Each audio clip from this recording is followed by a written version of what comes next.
a lovely day!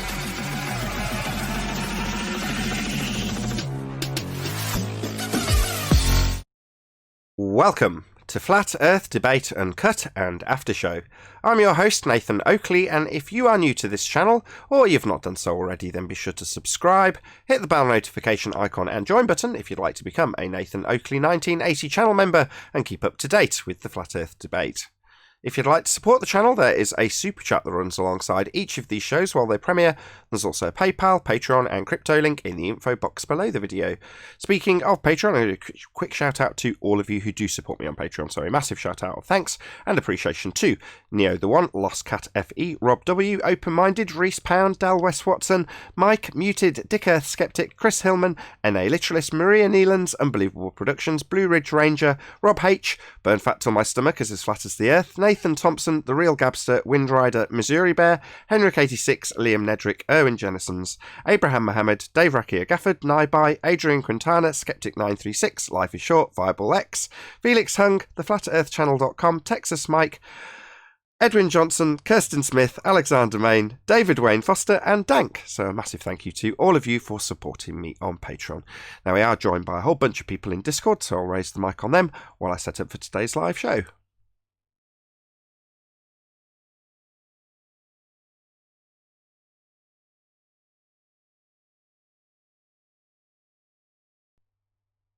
Morning. Morning. Morning. Morning. How are you, Nathan?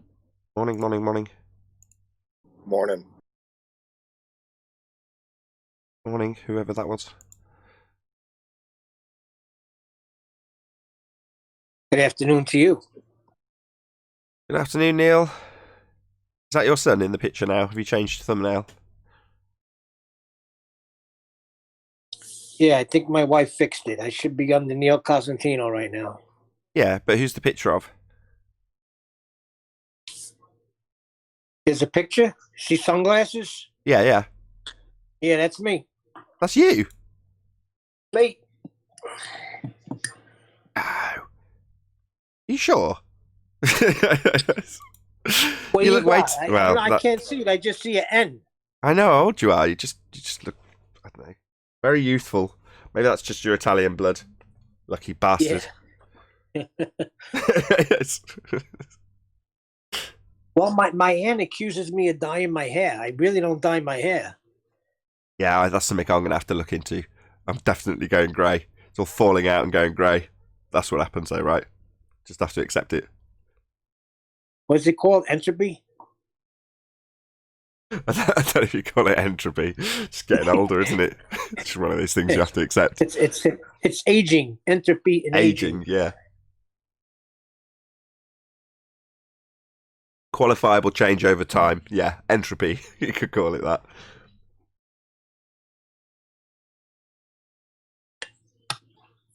Why is your chin so saggy? That'll be entropy. It's not lack of exercise and poor diet. Never heard of entropy, asshole?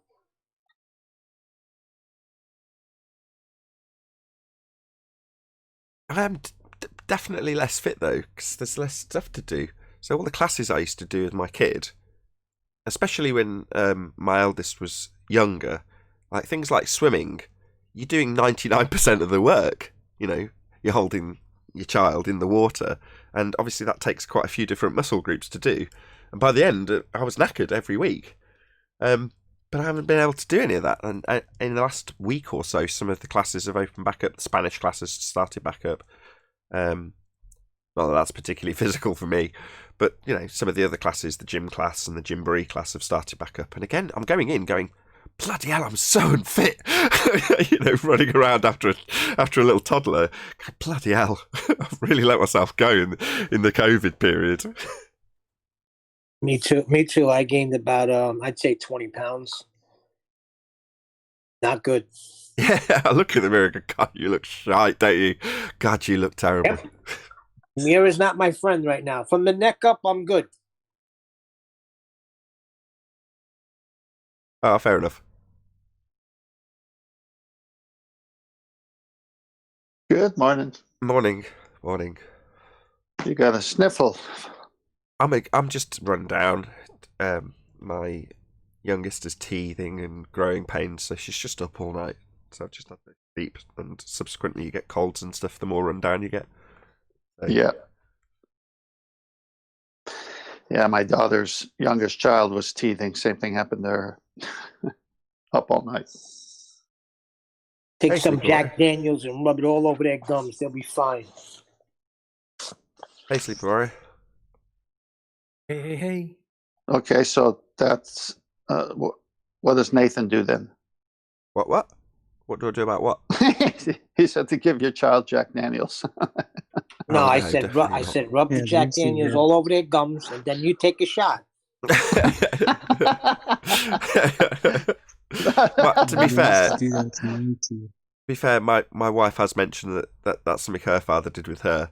My parents were very Christian. There was no alcohol in the house, so that certainly didn't happen when I was growing up. But my wife has certainly mentioned that it was whiskey or something similar, just to presumably shut her up. Very, very good advice. Yeah, I don't think I'll be doing that though. I'll be honest. Yeah, Just they don't did that to me. At and that I age, was an they're just not alcoholic capable of for most metabolizing my it life. as bad for them. All you do is rubbing it on their gum, killing them. Alcohol, no big deal. 10th. Yeah, I was speaking to somebody about you last night. really? Can't hear you. You're too quiet. Hold Do on you a remember a second. guy called Adam better. Carter, AJC 1864 or whatever his name is? Yeah, it Adam rings a Carter. bell. Oh, yeah. This is the person Adam Meekin introduced me to. Me, I introduced you to him. Oh, He that's was right. That's right. You were involved as well. I remember now. yeah, he was asking about whether or not you'd ever gone ahead with your planosphere. I said, I don't know. I said, I'll ask him and come back to you. Because you were meant to get back to him about something and you never did. And he was curious as to whether or not you lost interest and disappeared or whatever. No, I'm glad you brought it up. No, I haven't lost interest. It was at the time where I was getting all my ducks in order to actually attempt to do it. And then all this stuff happened. So it's on the back shelf at the moment. Yeah, you came up in conversation, so I said I'd pass on your regards. Yeah, thank you. Yeah, he's still in the mix. So let him know that when I get time, he will be contacted. So Cool. appreciate it. Couple of I'm going to things. go get a drink. I'll be back in 2 minutes. Can you make sure you mute and can you turn your camera off just so your icon appears? There we go. Happy days. So Nathan, you remember we were talking the other day about the black hole so-called photograph. Yeah. And so I just kind of cursory looked at, what it's about and so forth. So then a caller came in and said, well, I think he said, if I'm not mistaken, 200 scientists, 20 years. And so I kind of looked at it and I found an article that said 20 countries and 200 scientists. So I'm not sure about the 20 years. So maybe that was just a little, hiccup there. But then I said, well, how they do it? And then they talk about these radio telescopes with a specialized antenna. And of course, they have to go with the electromagnetic spectrum emitted by the so-called astronomical objects. So that's where Dr. John D probably comes in. So, they didn't take a photograph the way people think you take a photograph. I mean, they have signals, radio telescopes. What's Still light. says here in the... It's still light. What's that? It's still light. There's a lot of misunderstanding about what's being talked about. It's like when you talk about 5G. Well, it's transmitting light. When you talk about it being on the EM spectrum, well, yes, so's light. The fact that it might be a different part of the spectrum, I don't necessarily look at that as discrediting. That single aspect isn't what I would use to discredit what they're doing and what they're claiming based on them looking at it No, and that's... being able No, I to, agree. to derive it into a convention of the EM spectrum. So what? Well, I agree. I was going to go towards more you're looking through our atmosphere, I have to say it, and you're having an uncontrolled test, as Dr. John D is saying, that if you're going to study this type of discipline. You got to have controls. But how in the world are they doing it if they have all of these variables that they think is from out there, but it's really just above their head? He's really modest.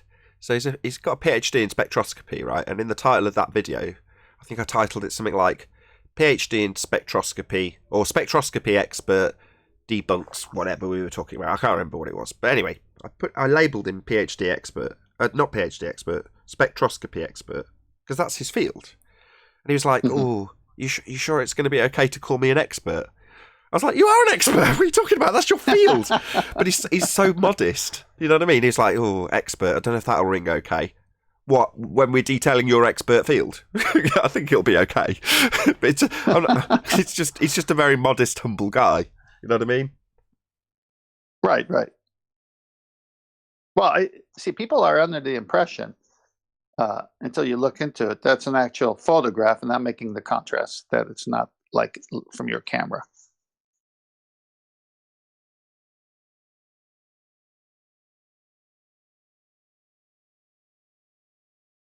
Could only find the Snoop Dogg version of the pinch, but it's good enough. That was funny. Yeah, I know what you're saying. It's not... I keep using this gag over and over again. The thing about a black hole, right? Your basic black hole colour. The colour of a black hole is it's black. And the thing about space, your basic space colour. The basic space colour. Is that the right phraseology? The colour of space is black, right? So how are you supposed to see him? Well, they just take it into a different part of the spectrum, as you've pointed out. Well, so what? My issue is with them saying, okay, Einstein's mathematics say this is what a black hole is. Not in reality, just in mathematics, he's just made it up. Describing something. And then they look at this and go, that's a black hole.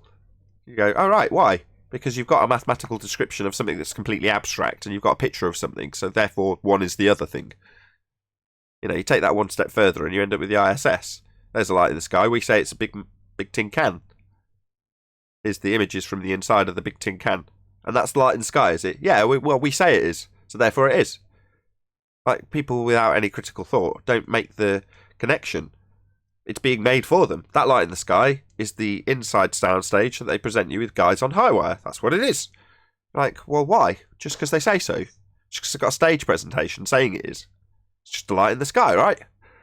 Why is it the thing they say it is? No, well, it isn't. No more than this picture on screen, top left at least, is a black hole. They've got a mathematical description of what a black hole is, and they've gone out to seek to...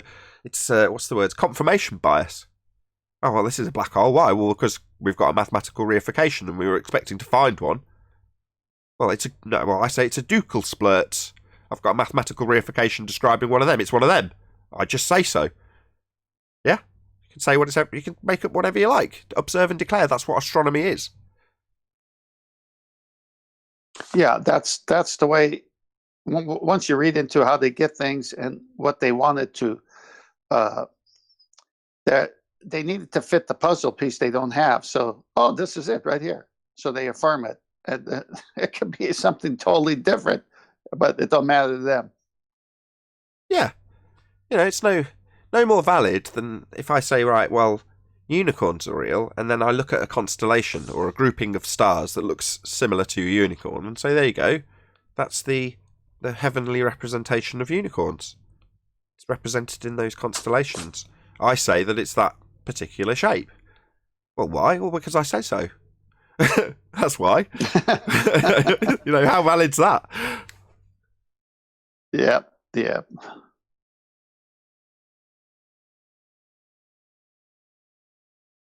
Yeah, their purpose is to name stuff in the heavens. That's what they do. That's their job. They just give it a name. They can even come up with a nice little story to go along with it. But they're just storytellers. Walking around naming stuff. I name you black hole. Yeah, it's how many light years away did they say? I mean, it was some ridiculous distance too, as well. I mean, it's like, give me a break. Yeah, what they assert in terms of its vast nature, it's a tiny little pinprick of light in the sky that's not even perceivable to you or I. It's perceivable in a different spectrum of light. Well, that's fascinating. I'm sure it's a very interesting anomaly in the night sky that you can observe with a particular spectrum of light. Fascinating stuff. What's that you say? It's at this distance, and it's this size, and it's got these properties. And why have you asserted that, having just looked at it? Well, you decide because you've got some mathematical reification that you're trying to confirm. There's no connection there whatsoever, any more than the unicorn constellation I declare is a unicorn. Is a unicorn because I've declared it. This, black hole isn't a black hole just because somebody says, well, I've got maths that describes what it could be. Therefore it is. Making it up. There's no validity there. There's no science there. How did they come up with the mathematics for that? Make it up. That's their job. Astronaming. Astronomy. I name So you. here it is. Go Here it is. Scientists released the first ever image made of black hole, revealing a fiery donut-shaped object in a galaxy 53 million light years from Earth on Wednesday, April 10th. Yeah, and they've But got it's not that really from. a photograph, right? It's an image, right? Yeah, it's a composite image, but again, that's not the aspect I'd necessarily attack on it. It's like, hold on, straight away we've got a big, massive problem. Where have you got all these distances and sizes from? Well, you've got them from an assumption that Earth's got a radius value, it's a sphere in a vacuum, and that Venus is the same size. And then you've got these measurements from applying Kepler's third law. Well, does that actually give you anything in reality? No, it doesn't. It's just derived from an assumption that we're on a sphere with a radius value, and that the light in the sky called Venus has the same radius value. Well, those two presuppositions don't give you a validity to your assertion that this is a massive thing far, far away. That's why I'm laughing. How in the world do you put two of those things together and figure out what a light year is? I can't figure this out. It always goes back to that radius, huh? What, lady? It always goes back to the radius of Earth. Oh, it always goes back to the radius. Yes, that is the be-all, end-all, starting and end, which means Bruni is kind of the start and the end. I think Brian said it first. He was like, hey, Flatsoid, by the way. He's like, it's going to die with Bruni, this story of a globe. It's the crossover point from reification into physicality. So Bruni is guilty of reifying something that only exists in maths into an actual location he's measuring. That's the crossover point. We're told after the fact by the fundies who come here, geometric horizon only exists in the maths. Well, therefore, Al-Biruni couldn't have measured it. But he did, and every derived value thereafter comes from that measurement. The R value.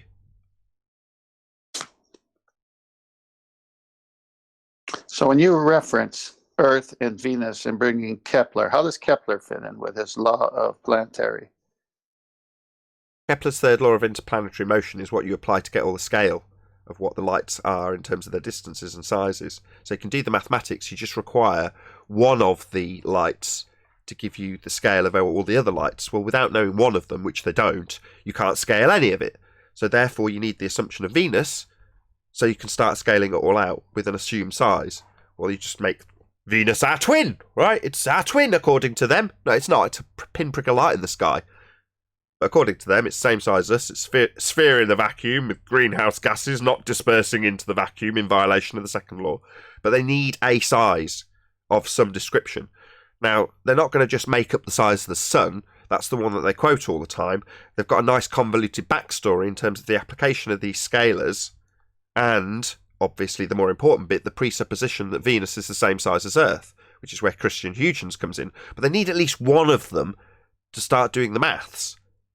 If you haven't got any of the distances and you haven't got any of the sizes, you can't do any of the maths. So they have to make an assumption. Venus is the same size as Earth. Earth is a sphere. Here's the radius of Earth. Therefore, there's the radius of Venus. Now we can do all the maths and work out where everything is in terms of its distance and size. So just having the Earth reified into a sphere with a radius wasn't enough. They have to have Venus. Well, they need the sun, don't they? The model is sun-centric, heliocentric, helios at the centre. So they need the size to give them the scale of the solar system. Well, like I say, it would be a bit overt if they just said, oh, well, we're just going to assume the sun is this size. Let's say they just brought the scale right down and just made the sun the size of Earth. Very easily done. They could do that.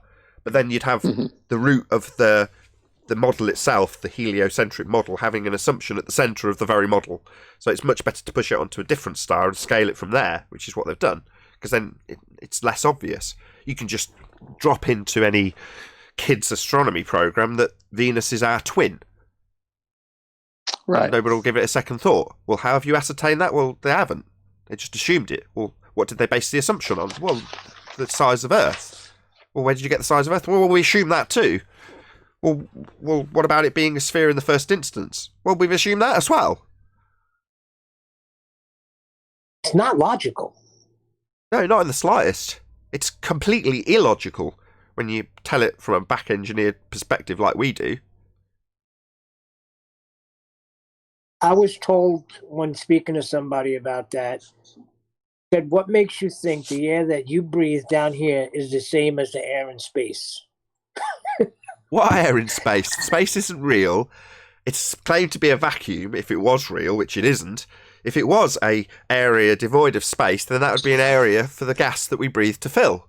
And fill it must. It's expanding at high speed in all directions, all vectors, not just a downward vector of gravity go boom boom, like bouncy balls in a fish tank. That was his answer for gas pressure without a container. Everything is different up there. Not Special the same pleading. as down here, Nathan.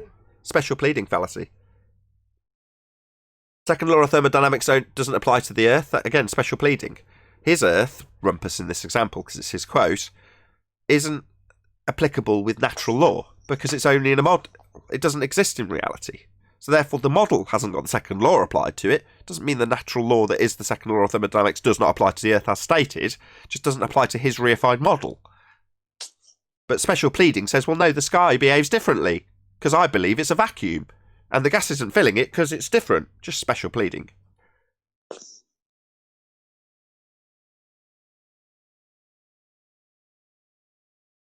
Yeah.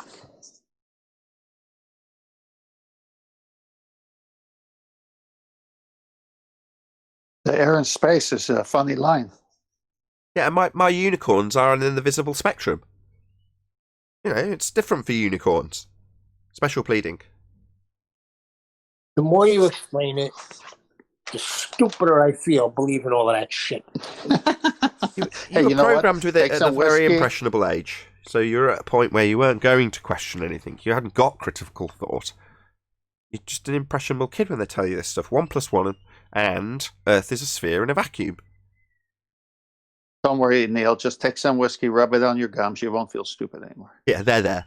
Just do a mathematical equation. No, I'm Do a serious. The more and mathematical more I think equation, then it about it, works. more and more I think about it, it's like, wow, how did we buy it for so long? I understand when I was a kid, but what about when I was a teenager? Oh, that's right, Star Wars was out. And they sold the whole extravagant idea of space. Yeah, I've covered that a few times, Neil. So there's a subtle difference between the suspension of disbelief and buying into a non-real way of life, if you will. Well, those two things are quite close in terms of your perception of what your reality is when it's presented to you with something that's slightly beyond what you can suspend in disbelief. Superman, for a good example. You've got to suspend the disbelief that there's a guy from another planet that can fly. Well, obviously, you accept the narrative when you're watching the movie, but you don't recognise that when he flies around a sphere Earth in a vacuum, that's also a suspension of your disbelief. You accept the one carte blanche, the other you go, well, I know a man can't fly, but it's just a movie, right? Whereas when you watch the ISS, it's not overtly presented as being a movie. Quite the contrary, it's presented as being real. Therefore, you're not being told in any way that you need to suspend disbelief, but you've already done it without recognising it, so you're not going to hesitate to automatically suspend disbelief when you see Earth as a sphere from the ISS and they claim it's real. You've seen it in circumstances that you didn't have to suspend disbelief about it. You were suspending disbelief about a man flying, just for example. So it's much easier for you to accept that as a notion that's real, even though when you were first presented it, you were actually suspending disbelief even though you didn't realise it. It's a very clever technique. Guy, I've spoken about this before, the guy Stephen Burkoff, he did a load of directing for the Star Wars Voyager or something, the TV series, one of them.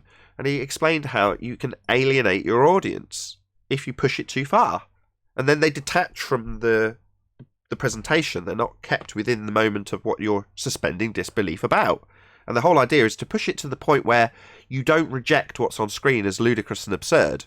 Or on a stage. He's actually talking about stage performances, but it's the same principle. And if you can get someone to suspend disbelief to the point where they're not alienated by what they're seeing, they'll engage with what they're seeing. They'll believe what they're seeing in the moment. Now, if you can do that with things that you aren't necessarily overtly conscious that you're doing it, because when you're watching a play, it's obviously not real, but you want to get involved in the story, so you suspend disbelief. But if that story had a backdrop of a sphere, and you're suspending disbelief about the guy who's on the high wire flying across the stage, your eyes are on the guy on the wire going, well, I know people can't fly. Not, I know Earth's not a sphere, really. That bit's just sinking in without you realising. It's subliminal. But it's not your fault, Neil. Yeah, it reminds me of I was watching an interview with Michio Kaku about 9 years ago, and he was talking about traveling in time, and then he referenced Superman 1 when he flew around the world, and I was saying, yeah, it's so possible. Just if you can fly faster than the speed of light, and reference Superman, everybody's just believing him. Just in the beginning they're like, oh no, also disbelief, but at the end of it, just because he was referencing Superman flying faster than the speed of light, now all of a sudden everybody can time travel. The same type of thing. He really referenced Superman? Wow. Yeah, but Flatside's point, Neil, is that when somebody shows you him flying around backwards and turning the Earth backwards, your suspension of disbelief is to say, obviously I recognise that Earth can't spin backwards, but you don't recognise the deeper level. Most people, when they watch a movie, don't look at the intricate levels. You've only got to study someone like Kubrick, who does like 20 different levels of the film, and most of the general public only pay attention to the surface level narrative. Well, in this instance, we're talking about a narrative about spinning an Earth backwards. You'll recognise that you need to suspend disbelief about that particular notion, but you won't recognise that the idea of it being a ball in the first instance is also something you are suspending disbelief about. It's not something you've experienced. It's not something you can experience. It's an alien notion that you're being presented, and yet you just accept it because it's constantly put out there subliminally. You don't recognise it, and the people who are doing it also don't recognise it. Mark Sargent gave his example. It's pretty much the same as mine, one of his examples. Prior to Flat Earth, me and him both looked for a nice globe screenshot. I'd got an iPhone. The iPhone was popular. I looked for it just for my desktop. Mark Sargent was looking for a network. And they came across all the same globe images. And that was all you could find. Now, did it click at that moment? Hold on, there aren't any pictures of the Earth from space. There's just one at the time. You don't click. You don't think, well, why am I suspending disbelief about this alien image I've never seen? You just move on with your day. It's, even when you're looking, you don't think about it. Because it's so beautifully brainwashed into you through subliminal programming. There, all the time. They did a good job, that's for sure. They do. They constantly reinforce it. So the heliocentric model of our reality is a complete failure. Because in our reality, we have natural law. So therefore, natural law destroys the heliocentric model. Yes. The laws aren't applicable in the heliocentric model. The geometric horizon only exists in the maths. The second law of thermodynamics doesn't apply because it can't to the model. Well, if these natural laws, some of the things that are inviolable, applicable always, aren't reconcilable in the model, then the model isn't real. But models aren't real. We have to deal with the begging the question and the reification every time someone even suggests the idea that we're on a sphere. It's a mathematical model. We don't live on a model. Shouldn't have to defend this, but we do.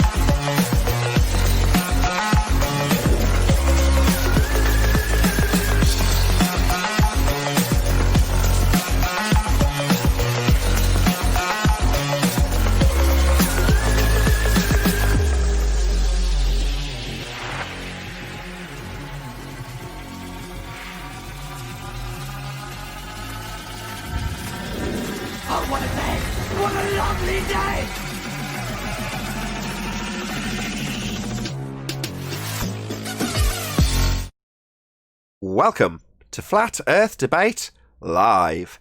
I'm your host Nathan Oakley, and if you are new to this channel, or you've not done so already, then be sure to subscribe, hit the bell notification icon and join button if you'd like to become a Nathan Oakley 1980 channel member and keep up to date with the Flat Earth Debate. If you'd like to support the channel, there is a super chat that runs alongside each of these shows while they are live, and there's also a PayPal, Patreon and crypto link in the info box below the video.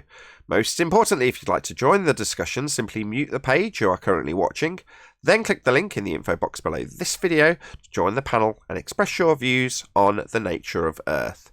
If you do join, please don't swear. If you do, you'll be ejected, and if you are, please don't try to rejoin the stream using sock accounts. You'll be warmly welcomed back on the next stream. Please also share the show on social media. Sharing the show obviously increases the live audience, but this in turn increases the chances of a more diverse panel. So please share the show on Facebook and Twitter. And one last time, if you're new to the channel or you've not done so already, then be sure to subscribe, hit the bell notification icon and join button to keep up to date with the Flat Earth Debate. Now we are joined by 10th Man, Neil, Flatsoid, Paul, Sleeping Warrior, and a whole bunch of people in Discord. So welcome one and all. Happy Wednesday. Good morning. Hey, where my brew? Hello from South Africa. Any evidence of a physical geometric sphere edge horizon, formerly known as Earth curvature? Not even from their model. They can't even measure it. Okay, everyone's off mute in Discord, so I expect some participation. Any evidence of axial rotation of the Earth-based variety? None that can be observed or measured. No, you only see the sun moving, definitely not the Earth. Go on, Stagoli, or however you say your name. Staggerly, yep, no rotation. No rotation over here, Nathan. Thank you for participating from Discord. I'm feeling rough today. I hope you all chat a lot. Okay, let's move on. Any evidence of the distance to the sun? Oh. That shiny light thing. No? That's the one. Any evidence of the distance to it? What is How it? about what is it? I'm not interested in what it is or how we can worship it. Just the distance. But how can No. you measure a distance to something that's not tangible?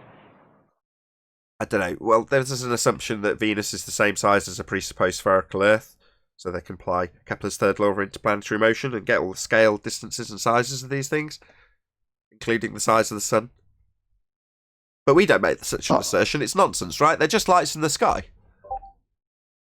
Well, you have to assume so many things in order to get their so-called 93 million mile distance, but it's all based on assumption. So, no actual evidence of the distance to the sun. Go on, Danger Mouse.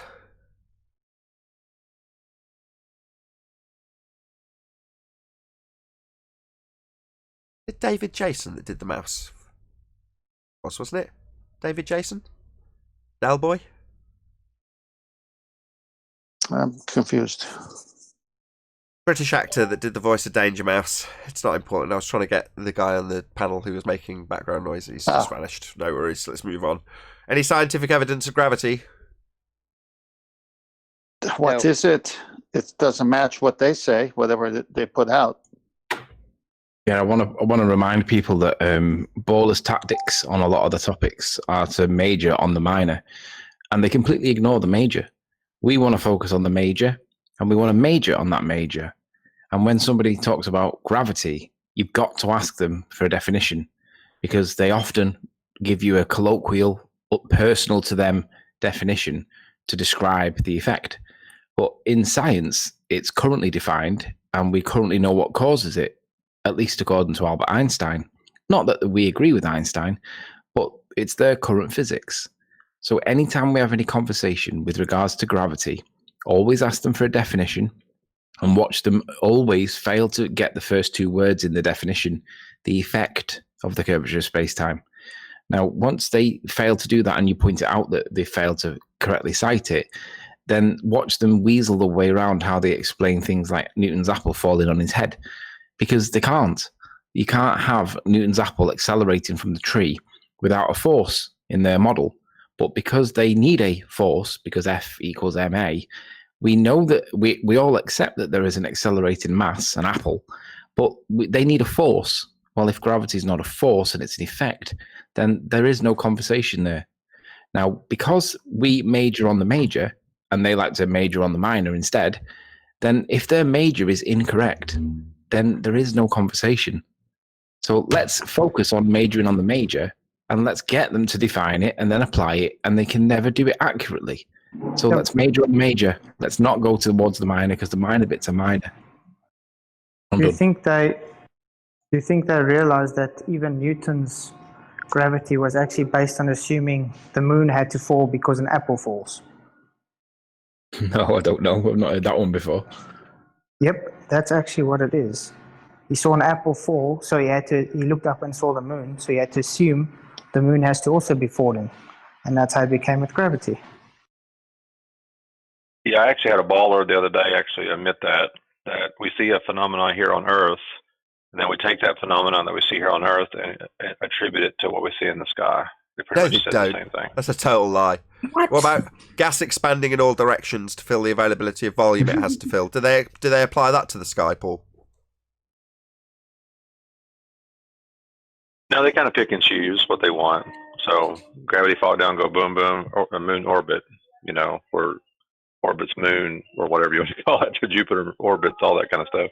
But yeah, it doesn't apply to gravity, or it doesn't apply to gas for some reason.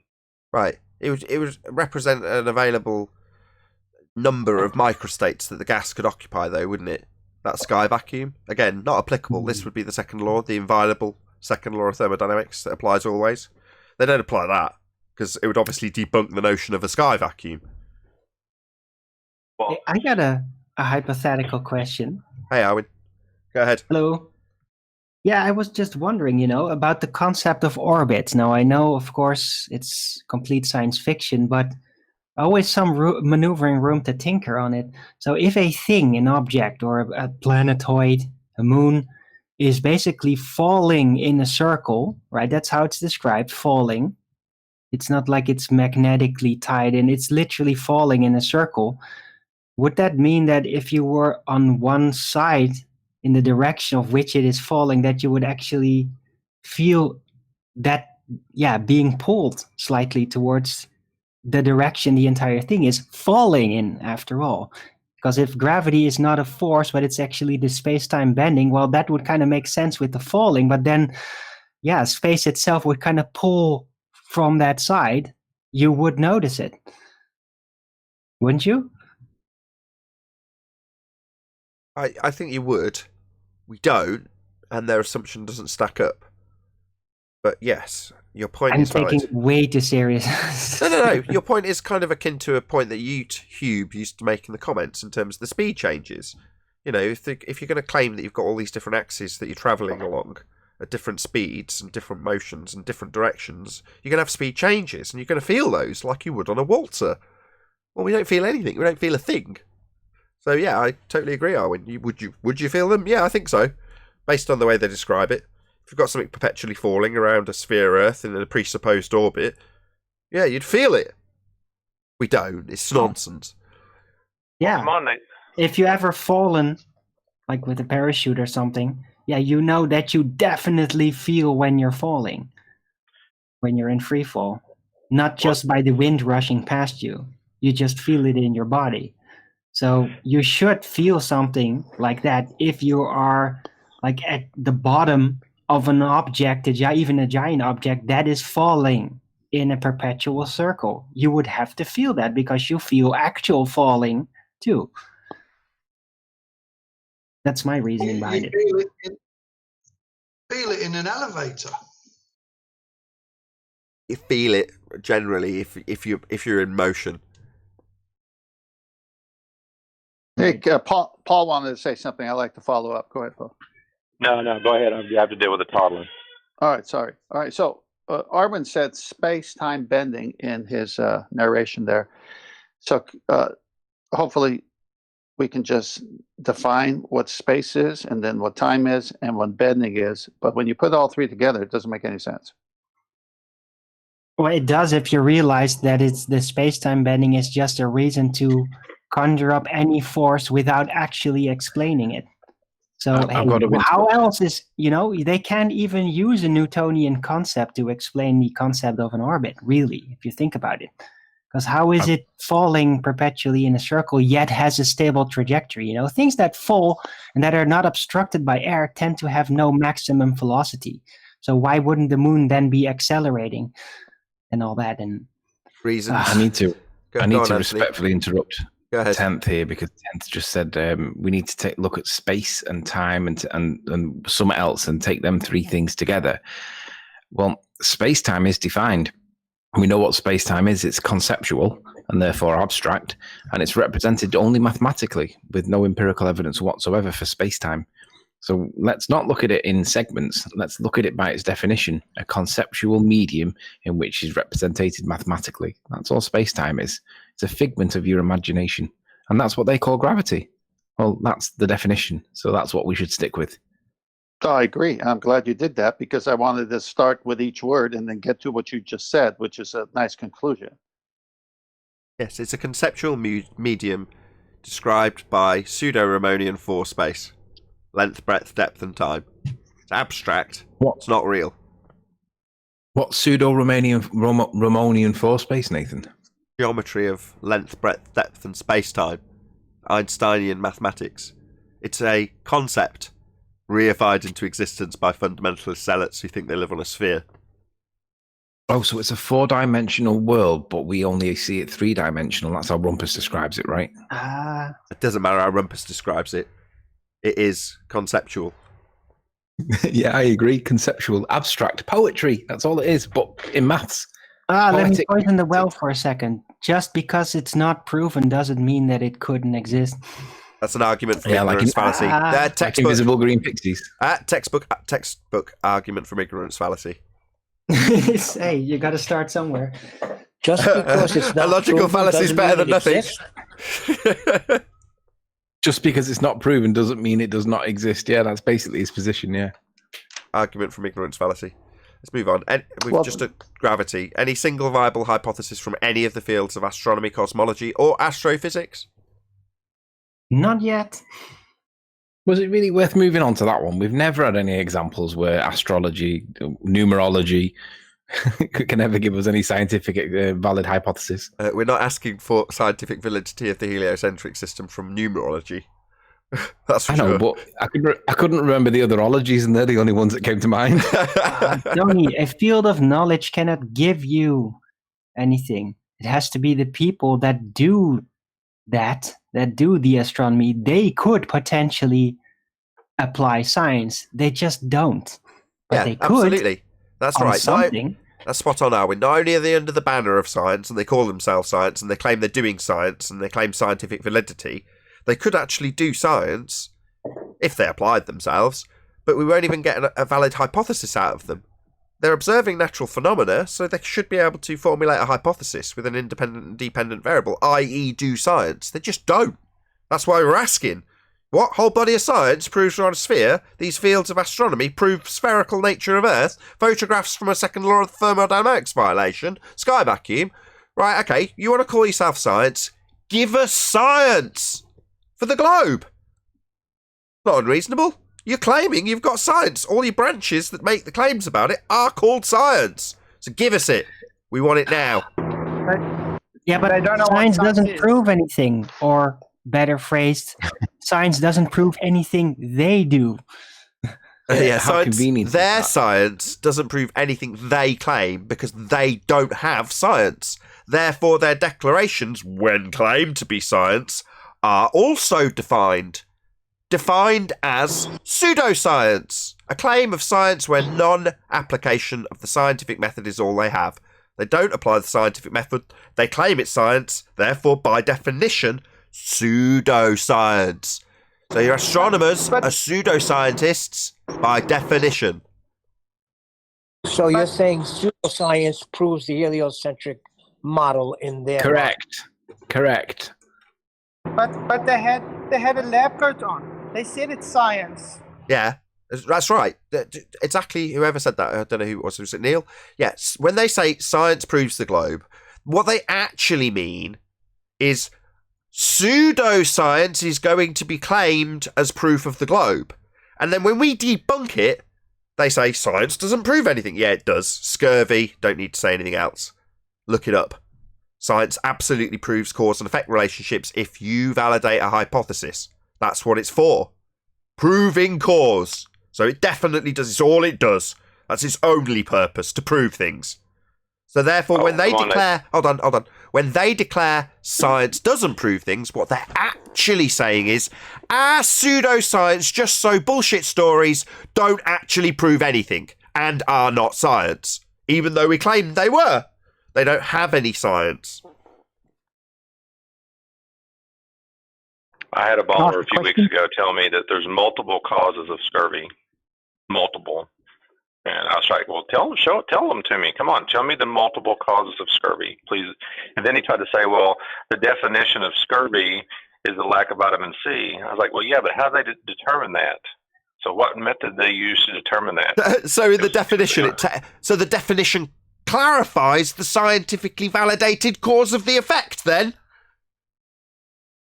Yep, exactly.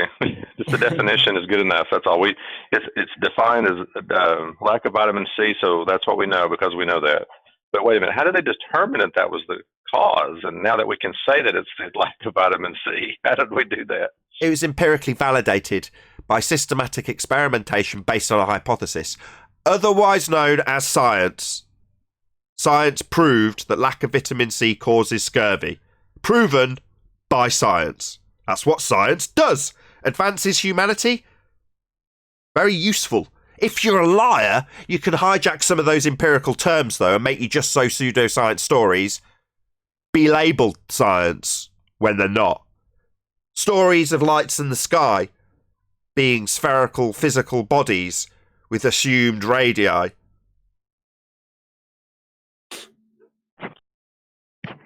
Can I ask a question? Roscoe, my good man, of course you can.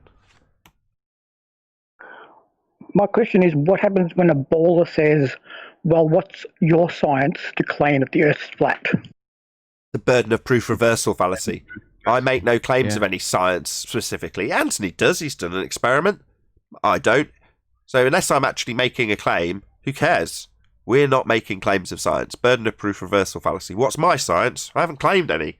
You, on the other hand, have. You've got entire institutions bannered as being science that make up stories, talk about science, hijack the empirical nature, and tell us we're on a ball. We don't do that. So it's a burden of proof reversal fallacy. Good question, though. Well, and cool. and the nature of the Earth is not a cause. Cool. Anytime. Go ahead, Paul. I said, and the nature of something like it's flat is not a causal relationship question, right? It's just a what is question. So science wouldn't apply, technically. Correct. Science is exclusively dealing with the cause of natural phenomena. Natural phenomena being something that's happening in nature. Why is that happening? Well, that's the realm of science. If you can establish that a man's made something that's made that happen, then that's not within the realms of science. It's man-made. If you're asking a what is question, then you're not trying to establish the cause and effect. In this instance, both is the Earth flat, is the Earth a globe, is outside the remit of science. So when we ask in a way, it's kind of non sequitur to say, what's your scientific validity for the Earth being a sphere? They can't provide scientific validity. It's beyond the scope of science. It doesn't stop them asserting it. And the reason they assert it is because science was taught to us as being an empirical method. It is. It doesn't stop them from saying they've got that method when they don't, which is what they've done to assert we're on a sphere. Claim science when they haven't got any. So they do it when it's convenient. They do it when they've got things like models, something that's defined, something that's utilised when you have a limitation on your hypothesis. In other words, you can't validate it scientifically, so let's go to the models. And then reify them into existence. No. But that's what they do. And it's useful to have a few magical words that imply empiricism. So Neil deGrasse Tyson will bark on about how science is right whether you like it or not. Absolutely correct. It's an empirical method if performed correctly with a validated hypothesis. That would be a scientific prediction that you've actually performed an experiment to validate whether or not you were right in your assumption in the hypothesis. If that's done, you've got an empirical result at the end. Either way, you either empirically validate your null or you empirically validate your alternative. So he's right. But then he'll babble on about what the lights in the sky are with absolutely zero scientific validity being offered, but under the banner of science whilst telling you about how right science is. Because he's hijacking it. Well, as discussed in the pre-show, if you're going to do real science and you say to everyone you did real science, but you violate a natural law, you didn't do real science. Yeah, the pseudoscience stories often stand in violation of natural law. Spot on. Sorry, go ahead, Paul, or whoever that was. Anthony. Can you imagine a baller if he was trying to... Go on, Paul. Nobody interrupted you. Oh, I could eat myself coming back. Can you imagine a baller if he was trying to prove something in court, right? Imagine just say, for instance, that Nathan went into a shop. He sneakily stuck a Mars bar in his pocket and left, right? I told you not to tell anyone about that! Every normal person in the world would realise that he stole the Mars bar, right? But imagine if a baller was trying to prove that Nathan stole the Mars bar, right?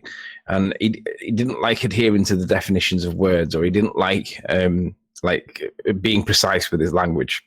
He would say something like, yeah, Nathan went in and nicked this Mars bar, and everybody would agree with him, that's what he did. But you're not demonstrating it legally that Nathan did actually nick the Mars bar. A flat earther would go into court and say, Nathan Oakley is charged with theft under Section 1 of the Theft Act 1968 because he dishonestly appropriated property belonging to another with the intention of permanently depriving the other thereof it. Thief and steal should be construed accordingly. And then you would then give the evidence that shows that Nathan did actually steal the Mars bar. You would satisfy all the elements of the offence, and then you would ask the magistrates to convict Nathan of the offence because all the elements were satisfied. Ballers go in and just say, yeah, we can see you nick the Mars bar. No actual reference to the citations, no reference to any law, no reference to evidence, just describing it as their colloquial understanding for what they believe was theft. Now, both positions would be correct, but one of them's going to win in court. The other one's not going to win in court. And the one that's not going to win is the one that fails to prove the case. Because you've got to prove that your case is true.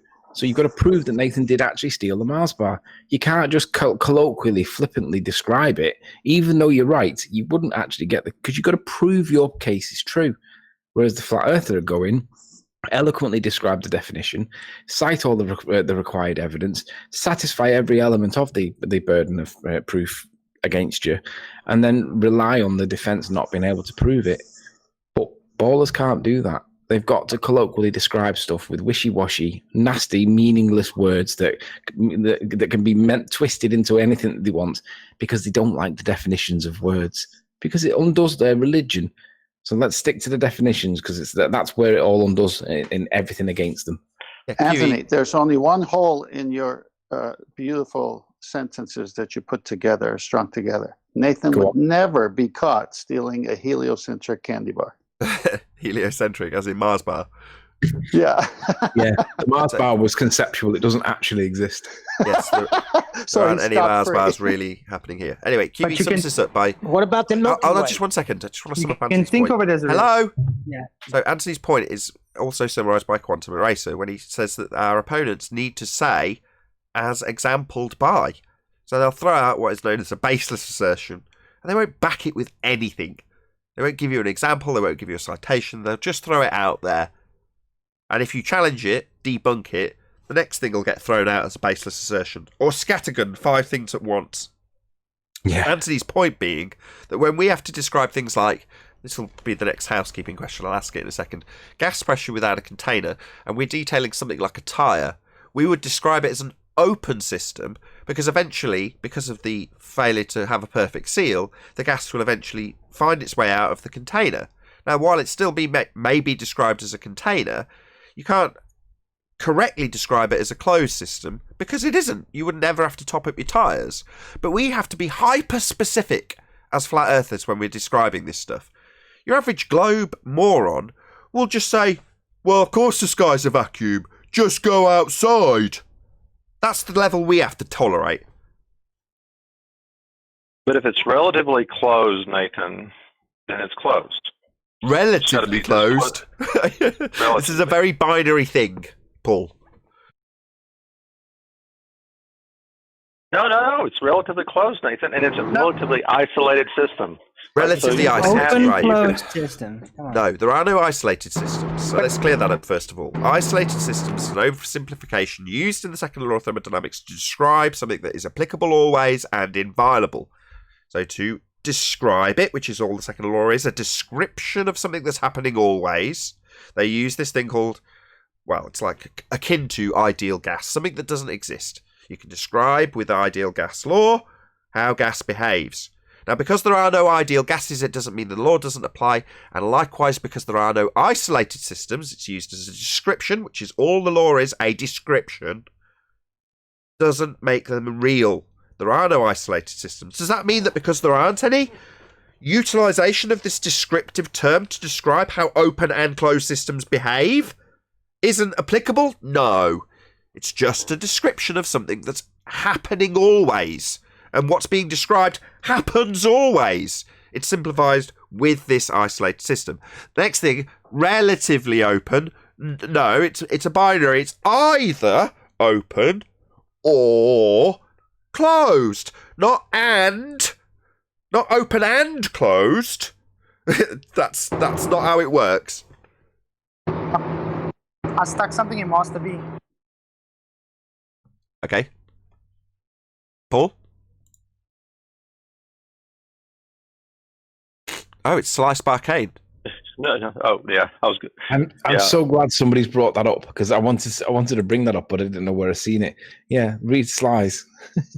Okay, it's up on screen, Platzoid. You be my guest.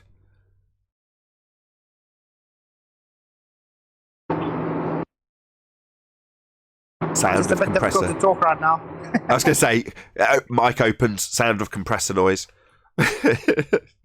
Thank you. You can't see it. Earth is a closed system that is open. Full stop. That's a violation of the law of non-contradiction. My car is a fast, slow car. Sly.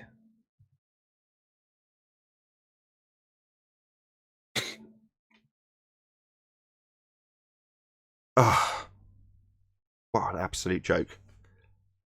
He's even got the... That was good. Oh, it's Flatsoid. I was going to say he's even posted the picture that debunks him. It's not. It's Flatsoid's reply.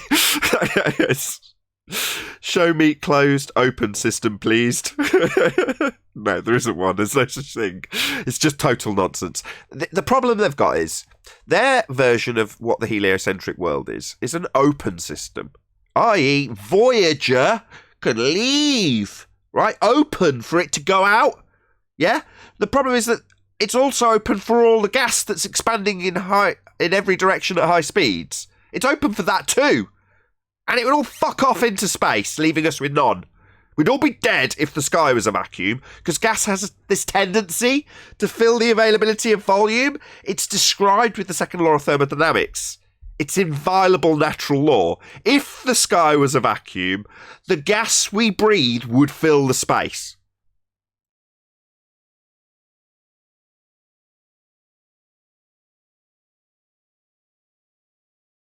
A long enough pause. Go on. Sorry. I'm not seeing YouTube in chat, but normally he's got really good citations for things that have been said in previous Hangouts. But I remember this came up with Rumpus, and it was back in the days when right after the egg test, and I remember he had this like pinky purpley coloured background on his thing, and he was talking about how the egg could move up, down, left, right, or whatever. And I asked him what would happen if you injected into a vacuum some hydrogen.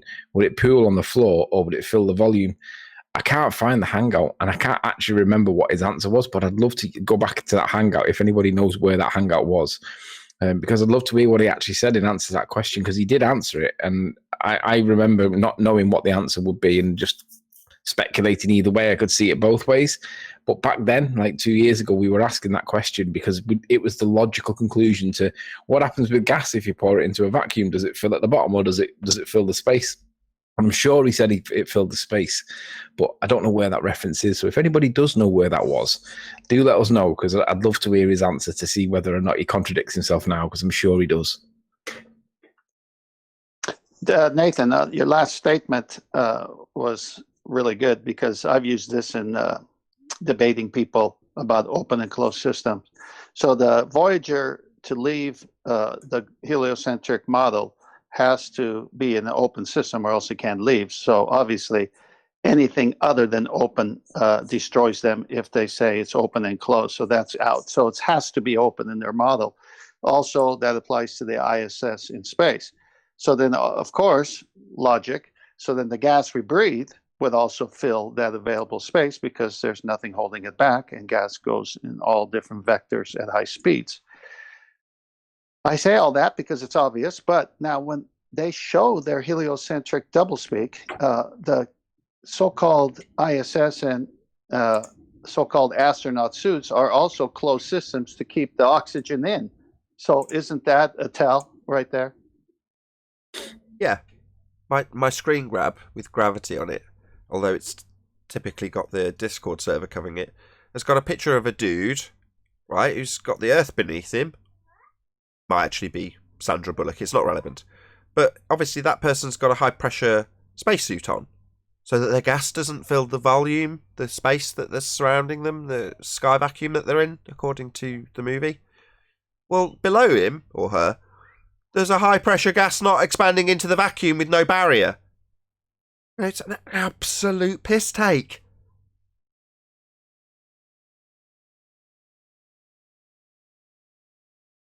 We exhausted this gas pressure without a container housekeeping question? If so, I'll move on.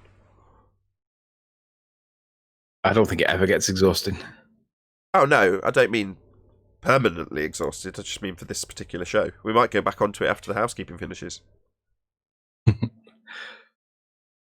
Any evidence of a self-perpetuating molten iron core at the centre of a presupposed spherical Earth? Just a hole about, 10 kilometres or 12 kilometres, about 8 miles deep. That's it. That's as far as they've got the evidence.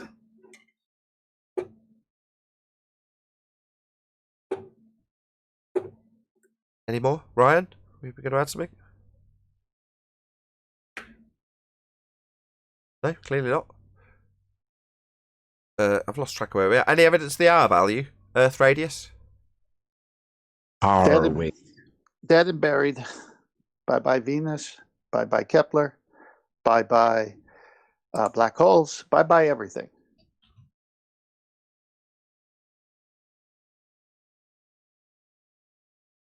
I think that's it. Have I covered all the housekeeping questions? I think I have. I think so, yeah. That's it. That concludes housekeeping. Woohoo! Woohoo! But yeah, the line is still drawn in the sand, Anthony, in terms of the 105-year out-of-date rhetoric. I want to keep reminding people of that in case, obviously, at some point there's going to be a fundy that comes in. It's been very quiet recently for whatever reason.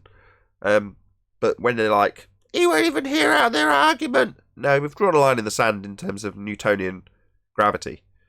And at this point, only because I'm parroting what QE has said in the past many times, it's not really fair to call it Newtonian gravity. He did not want that shit ascribed to him.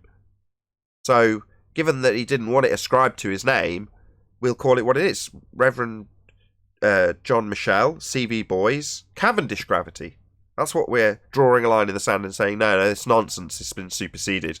It's not like this is a new turn of events. It's 105 years, nearly 106 years out of date. I meant to say something yesterday, and Anthony brought this up about the cause of the Cavendish experiment. Remember that, Anthony, when you're talking about that? What?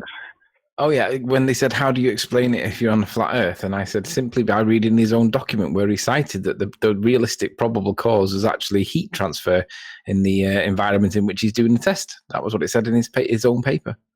Well, and that could be demonstrated, like, you've seen those little sails are inside of a, what did you call it? They're not sails, I guess, but it's a globe-shaped thing. It's in a vacuum, and the thing it's dark on one side and light on the other, and you just shine a light on it, and it causes it to spin. Have you seen those? No. No, I've not seen that. You haven't? You seen it, Nathan? You know what I'm talking about? No, I haven't. I was saying no. That's interesting. I've not heard of that. Yeah, if you'll give me a minute, you guys can talk amongst yourselves. I'll try to see if I can find one, and I'll post it. Always nice to see what we can do in a man-made chamber when we remove all the air. obviously nature itself abhors a vacuum. There are no naturally occurring vacuums. That's absurd. The gas just wants to fill them all the time. Stephen Gerhardt says in chat, he says, Sleeping Warrior, can you help me find the video of gas pressure within a container? Please and thank you. Any help will be appreciated. Can you help me find the video of gas pressure within a container?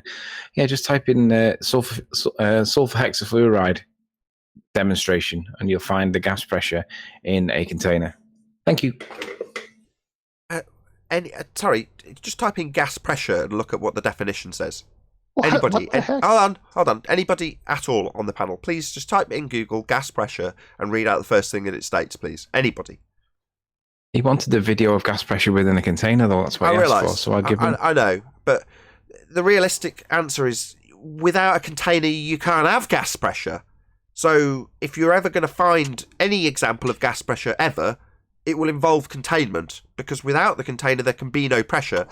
Also, the definition of gas pressure is the force exerted on the walls of its container. That's what gas pressure is. So to say, well, have you got an example of that?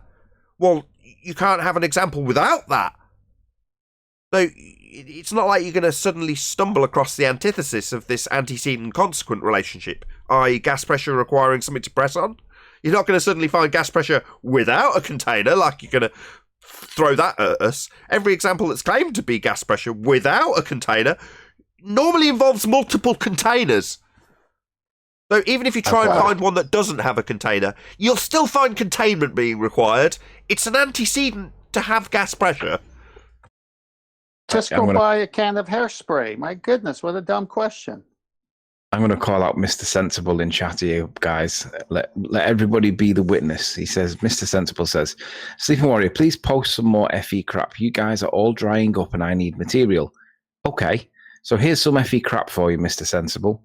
Blue Marble Science, affectionately known as Hillbilly Blue Balls, is trying to recreate the Cavendish experiment. With accurate definition and citation, please cite the definition of gravity that he's hoping to prove and demonstrate that you understand that what he's trying to demonstrate is not antiquated science, because it is, and show us how it's consistent with the current scientific position with regards to gravity, the curvature of space-time. I'm not going to do that from the chat. I look forward to your video. So hold on. Look, can we, guys in Discord, can you clear a gap so that if he wants to address this, he can? Because there's no way he's going to be able to address all that from a chat box, is he, Anthony? No, we can do a video. So Hillbilly Blue Balls is doing a video on an hold on. That's not fair. Look, can a few of you be sacrificial and just drop if you're not saying much in the Discord server, so that at least if he wants to address it, so he doesn't have to go out of his way making a 10-hour video. There you go. There's a gap. If he wants to join, he can. He can address it. If he does join, it'll just be Anthony and him talking, just to everyone else, so they're aware. There's a couple of gaps if he does. No pressure, you don't have to. There's no obligation, Mr. Sensible. But if that was me, I'd be like, hold on, I'm not going to spend 3 hours making a video to address this. That's not very fair. Is this the same Mr. Sensible that says, at best, you've proven that the radius... Stop. No, don't poison the well. No, right, he's talking about... I'm not. Is this the same guy? You are poisoning the well. Yeah, you are poisoning the well. No, stop. If he joins, it's just going to be Anthony. It's just going to be talking about gravity. Don't poison the well. No need. All right. Well, I'm trying to lure one in. Don't start stamping on their safe grounds already. They got to get in first. I don't care if he joins or not. I just want him to be able to, should he want to address it here and now, and not have to make a 3-hour bloody video about it. I wouldn't want to. What we could do is we could poison the rat, which would be Hillbilly Blue Balls, because this is the same guy that made a video entitled Gas Pressure Without a Container, and then he used a big bloody pipe up the side of his house and claimed that he didn't use a container for gas. Yeah, he was using a big massive pipe, and when he was challenged to demonstrate it again but without the pipe, obviously that video never arrived. Yeah, he doesn't seem to think that that's a problem. Well, we all think that that's a problem. It's called dishonesty. So now he's going to make his video on the Cavendish experiment, and he should entitle it consistently with his old video, Mass Attracting Mass Without a Force, because we know that gravity is not a force. So can I go there then, since I can't go to the other place? So isn't this the one that Danny Faulkner said, don't look at YouTube videos for your resource? Then he highlights Hillbilly Blue Balls for his resource. That was one of my favourite things ever. That was so epic. Like, it happened within days as well. He's on a radio broadcast saying, these foolish flat earthers, they just do a Google search. They should come to me. I know all about debunking them. And then Nathan Thompson says, hello there. How can you have gas pressure without a container? Met with total silence. A couple of days elapse. And then he posts a Facebook feed with a link to Hillbilly Blue Balls after a cursory Google search, not recognising the 2 containers used in the example. What a complete retard. Oh, not only not recognising that, but not recognising the hypocritical nature of what he's actually done himself, because he criticised us for YouTubing stuff on YouTube, right? The exact thing that he did himself. He said, you come to me, I know all the answers. Well, really? You cited blue balls. Yeah, after a quick Google search. Oh, well, I'm being asked for gas pressure without a container. Google. Gas pressure without a container. Oh, what do you know? A YouTube video from a moron. Here, Facebook. Here's your answer. Obviously, I'm not just going to do a cursory Google search. That's precisely what he did. But did he even watch the video, I wonder? Probably did he not. actually go there, or did he just see the title and thought that it should be right? Most people are headline readers. He strikes me as a bit stupid. He probably just read the headline. Right. Well, either way, if he watched it and posted it, double stupid. Yeah, what's he going to cry? Ignorance or stupidity? Either way, I don't care. He cited Hillbilly Blue Balls with his 2-container example of gas pressure without a container? What a complete fool. After criticising us for just doing Google searches. No. What about your practical example of gas pressure without a container in violation of natural law, doctor? I just want to point out for the audience that Mr. Sensible has swerved the question given to him about gas pressure in a vacuum.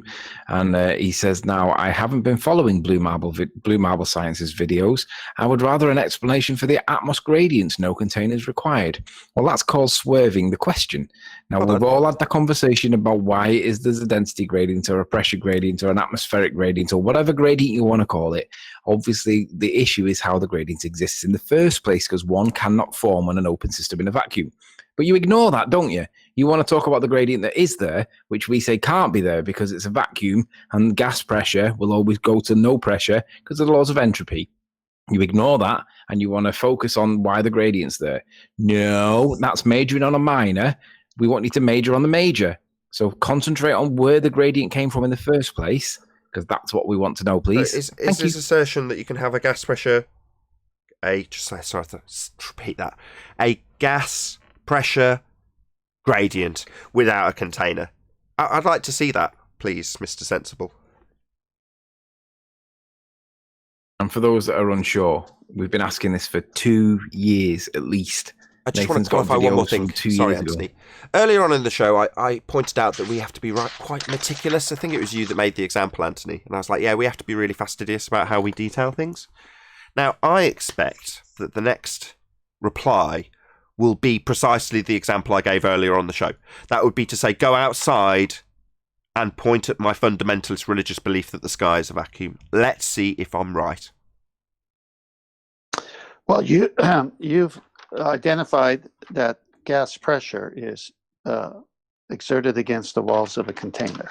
So now he's asking, he's saying that there's a gradient in the vacuum. Well, how'd you get the pressure in the first place?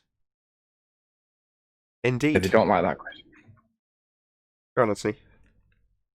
Don't like that question. They ignore it. They want to focus on the gradients instead. No, we know that we understand how the gradients work. We can explain it inside a container with the biogeochemical cycle. We're not asking about the gradient, and you can't swerve away from it. Focus on the question that's being asked. Stop weaseling and address the question being asked, not the question you want it to be, the question that we're actually asking. Thank you.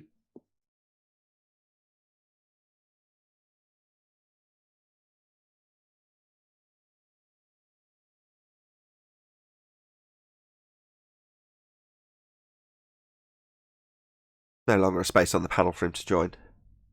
Yeah, it's just the typical same exact red herring that they all use. If we're asking for gas pressure without a container, to assert a delta of gas pressure, a gas pressure gradient, well, that's still gas pressure. You'd still require containment for that. There is no examples of a gas pressure gradient without a container either.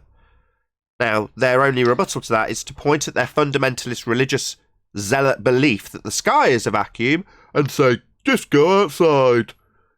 I believe that that's a vacuum in violation of natural law, therefore my fundy belief proves the sky is a vacuum.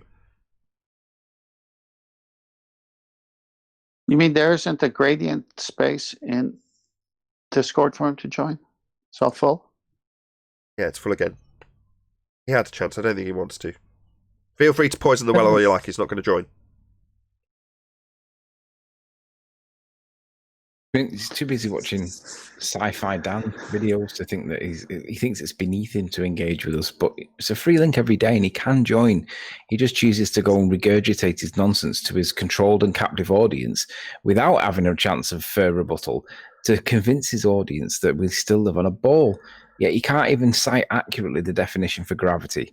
He can't demonstrate gas pressure. He can calculate gas pressure in a vacuum. He can calculate the dispersal rate with the Boltzmann formula. But he doesn't question the fact that there's no supporting evidence to demonstrate that it's even possible. He glosses over that dishonestly because he knows that it's a problem. So that's why they do what they do. They sit there in chat lurking like a troll, doing absolutely nothing. And when they have the opportunity, they then go back to their channel, tell their captive audience without any further rebuttal, and usually misrepresent the facts that were stated anyway. It's just unbelievable, and most people can now see this, thankfully. Well, okay, so since you gave me permission, I'd like to get vindicated here. I was not poisoning the well when I correctly quoted him saying what he said. I would be poisoning the well if I incorrectly quoted him. No. In a saying. No, poisoning the well is when you're critical of him before he joins, regardless. I wasn't. How could I be critical of him when I'm just saying what he said? Look, Paul's been waiting for ages. Right? God, I don't want to go through this. Look, fine, whatever. I'm sure you weren't intentionally poisoning the well. Paul, what's this?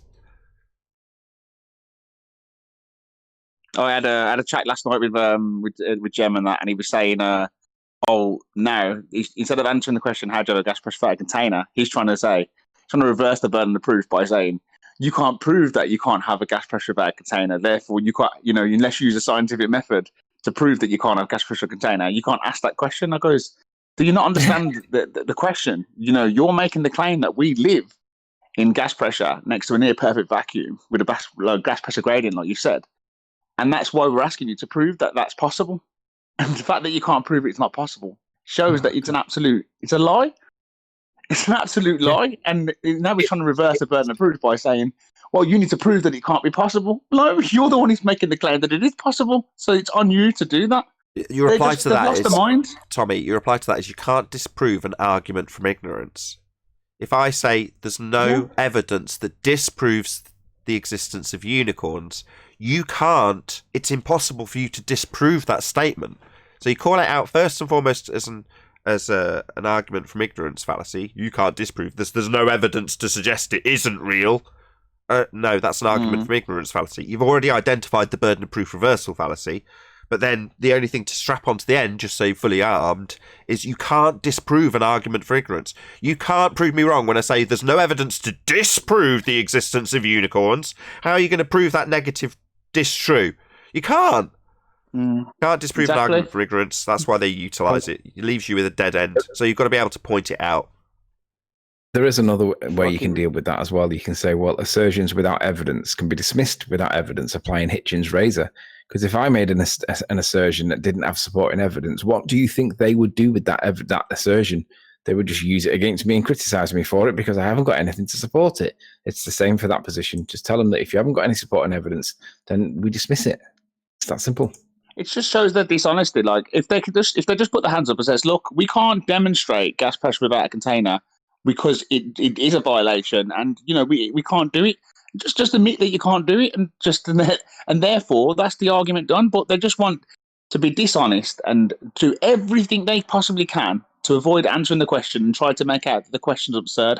The question is due to your claim that it's been constructed because you've made a claim that we're living in a vacuum with a gas pressure that's gradient. spot on. That's but why the we're asking reasoning, question. you're wrong in terms of the reason. You're spot on in terms of the arguments, though, Tommy. Absolutely spot on. But the reasoning is because of the 5 stages of loss. We have them up, they flash up every show, right? This is bargaining. They're bargaining with you, right? If they accepted that you can't have gas pressure without a container, that's a factual statement. Just point that out. You can't have gas pressure without a container. That's a fact. But if they were to concede that, what's the next step on those 5 stages of loss, the relinquishment of their globe belief? Well, it's depression. None of them want to go from concession to depression. They regress to anger and denial, right? So they got angry with you and denied, correct? Am I wrong? Yeah, Of course not. absolutely. So they're not going to go forward. Oh, well, I understand implicitly that you can't have gas pressure without a container, debunking my assertion that the sky's a vacuum, because that leads them to the depression stage, where they've got to relinquish that idea of space and men in suits flying around and orbits and pictures. And they've got to get rid of all of that. That's depressing, Tommy. They're not going to do that for you, I promise. In 5 years, no, they're not going to do that for you. You're the one exception. No, no. In fact, you're the only exception, to my knowledge. Anybody else got any other example other than Tommy? Well, I was going to say you forget what Tommy's background is. I'm happy to expand that. I'm not got emotional attachment to, the doctrine or the whatever you want to word it. The science isn't. I'm not loyal to. I'm loyal to the truth, and the truth is this is a violation. This is something that anyone with common sense can deduct that it can't be done. So, and for the fact that you asked that question and they do not answer it, just makes the red flags are just so obvious to see. Anyone can see it. So, and now they try to do that. I just left the server. I just thought I'm not listening to this anymore. People that this honest that know themselves they cannot demonstrate it should just admit where they can't demonstrate it. If it's true, then there should be no problem admitting the truth, should there? That's what it's all about. They The can't truth. demonstrate it. They can't demonstrate it, and because they can't demonstrate it, then can you imagine if I made an assertion that I could make something happen, right? If I could make my egg move with a change in the medium, and then I did it, and it didn't make the egg move, or I never even did it but believed it anyway, like when we're spitballing ideas back and forth, then them assertions are not true. They're just in your opinion, and that's right, what they would do. But Jeremy will never concede because he knows that he can't concede because, I don't know what the reason is. I'm not going to appeal to his motive fallacy, but Jeremy will never concede ever. There's something that can't be proven, and obviously you're saying the standards are much higher, and if we were to make such a declaration, but you used an example that you've offered some scientific validity for.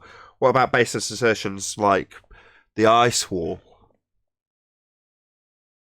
Well, that's only based in like logical progression, isn't it? There's no hard evidence for an ice wall, but we do know that the further away from the sun you get, water begins to freeze. So it's logically makes logical sense that there might be an ice wall, but we don't know. Well, it's logical to assume that we're contained, so it has to be a firmament. It has to be something that's containing it. If I can't see it, I don't assert something. Yeah, that's what I mean. So, there's some sort of logical Hold on, Tommy. deduction to go to. Hold on. Neil's going to educate you. Go on, Neil. Just explain to him. If I can't see it or it can't be proven, I do not assert it. Well, yeah, I'm not saying but the globe makes claims. That's the difference. The difference is they're making a claim that we are on a giant ball inside a space in a near perfect vacuum. Let's just reiterate this to Tommy. Prove a firmament. If I could say it without a cold, firmament. Prove it right now. Go. I wouldn't be able to prove it. You've claimed it, mate. You claimed it. No, I claimed that there must be. You claimed firmament. Gas pressure. You claimed firmament. I heard you, mate. Don't weasel your way out of that claim you've just made. No, I'm not. I'm saying you straight like that. I'm saying that if there's no gravity there, and we've got gas pressure, therefore there must be something holding it in. It's just an assumption. Not that I claim that it definitely you just is. said the same thing, but without the words firmament, which you said before. Like ice wall. It's one of those crazy claims no one's backing, right? Something to physically hold the gas in to give us gas pressure. Containment, yeah. You cover yourself when you say antecedent. It's an antecedent relationship. That's how you cover yourself. Okay. There is a way to describe the firmament, though. is using their standard of proof, and that is basically if it's written down somewhere, then it must be true because that would be considered to be science, right? Because someone's written it down. Well, there is a book, I can't remember what it's called, but it's got Bible. like commandments in it and stuff Bible. like that. No, of course I remember what it's called, you Burke. Yeah, I'm just making the point. I made you seem absurd in that moment, given that you've claimed, or at least planted the idea that I'm a thief of Mars bars. I don't feel justified here. No, I was just making the point. Hey, Chocolate. I'm just making the point that if it's written down somewhere, like peer-reviewed papers, that makes it true. Well, it is written down somewhere that there is something that we might call a firmament, and well, that's the same standard of proof that they've got stuff written down. No demonstrations that it's true, but at least we've got something written down like they have. So which one's the more credible? Well, at least they've got evidence for a bloody ark up the mountains of Ararat that you can argue whether there's the ark or not, but at least it's got something. What have you got for gravity or gas pressure? Nothing. Yeah, we give it names. Yes, you can call it Rakir, you can call it a firmament, you can call it a dome. Frankly, I couldn't care less. But here, obviously, we're held to a much higher standard. And we recognise that should we make any positive assertions in regards to what the sky is, the expectation is that we're going to back that with some sort of evidence, because we're demanding it. So why fall into the trap? Now, yeah, there's going to be people out there that label the fact we must have containment with a brand of containment, like Dome or Rakir or... Oh, yeah. Okay, I get you now. Perfect. Right, I've got your screen up, Paul. Hold on, Tommy. Here we go. I'm trying to get the menu button. I have to bounce between screens, and Jesse might be getting fussy here in a second. Just to be aware, this is what I was talking about. It's called a Cook's radiometer, and basically light hits it, and it causes it to rotate. It's in a partial vacuum, so there can't say air necessarily is the ultimate cause of it. It's the light that's hitting it. Either it's radiating heat or something about the light just causing it to rotate. So just something to back up what Anthony was saying. Okay. Definitely not science, but yeah, an interesting example. Hey, QE. Now, what if we could calculate this?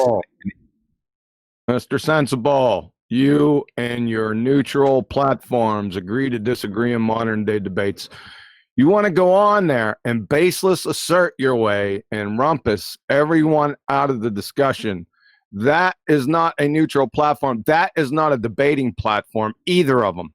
You friggin' clown show. So bring your 2015 disheveled bullshit in here, act like an adult, and you won't get muted. That excuse is so weak, right? Now, bring your yellow sign in here, and let's get to cases. Okay? Yeah, so what's happened, QE, is he's presented his argument from chat, and we've annihilated it. He's claimed gas pressure gradient is possible without containment, and we've moved on to, okay, we'd like to see gas pressure gradients without a container, given that it's a delta of the thing we're asking for. And from there, it's what? Need a neutral platform. Yeah, the words, I need a neutral platform, or you need to meet me on a neutral platform, are indicative of somebody who's lost.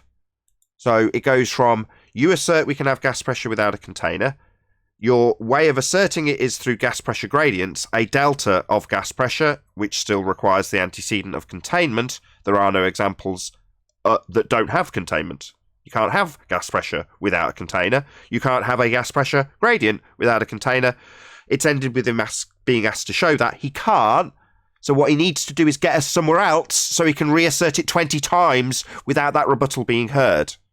So, yeah, I need a neutral platform. It's Brenda's original, I've lost now, therefore you can't debate. Right, well, no, we've annihilated your claim, Mr. Sensible. So if you're now in the chat saying, it's not fair, well, without you even being here, you've asserted it from chat. It's been documented on screen. We've seen your claim, and then we have ripped you a new asshole. That's what's happened. Okay, Mr. Sensible? Neutral platform you don't need. You need to show us a gas pressure gradient without a container, as per your claim, that we've annihilated with natural law. That's what's happened. These people are just blinkered to what they... Why am I even getting exasperated? This is a man who can deny his own words to Anthony. Yeah? At best, you would have debunked the radius of Earth. Those are quoted words from Mr. Sensible that he's denied even saying. This is a pathetic individual. He'll deny his own words. That's how sad he is. Neutral platform, what? So you can lie about what you've said? You're a pathetic man, Mr. Sensible. To be fair, Nathan, he denied it to Mitch from Australia. I have the clip in Master B time-stamped right now if you want to play. Yeah, let's end with that. Mr. Sensible. Atmosphere. That's a contradiction in terms, son. Atmo, meaning air. That's gas, right? Sphere, meaning shape. Gases have no inherent shape, you dumbass numpty. That's a QE statement. Bring your 2015. I'll go to the neutral platform. You can go to the 24/7 Flat Earth Discord into the arena. Now that's a debate, son. Go in there. I'll see you in there this evening. Every single geometric horizon distance can be no more than 1.22 miles times the square root of the observer height in feet. Yep. Agreed. Yep.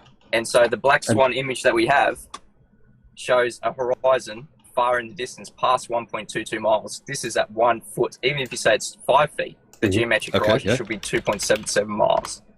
And so not Q, we do not have a geometric horizon at that distance. So not P, the Earth is not a globe of 3959 miles. Okay. So unless you assert that the globe has a bigger radius. Exactly. That's what I was going to say. At best, what you have done, if that was all correct, at best, you would have disproved the radius of the Earth. And with that, I'll say a huge, massive, enormous thank you, first and foremost, to both Discord and G Plus panels for making today's live show possible. If you are watching on either Nathan Oakley 1980 or Nathan Oakley premiering streams, then stay tuned, as there will be an after show to follow. I've been Nathan Oakley, and I'll see you all in the next video.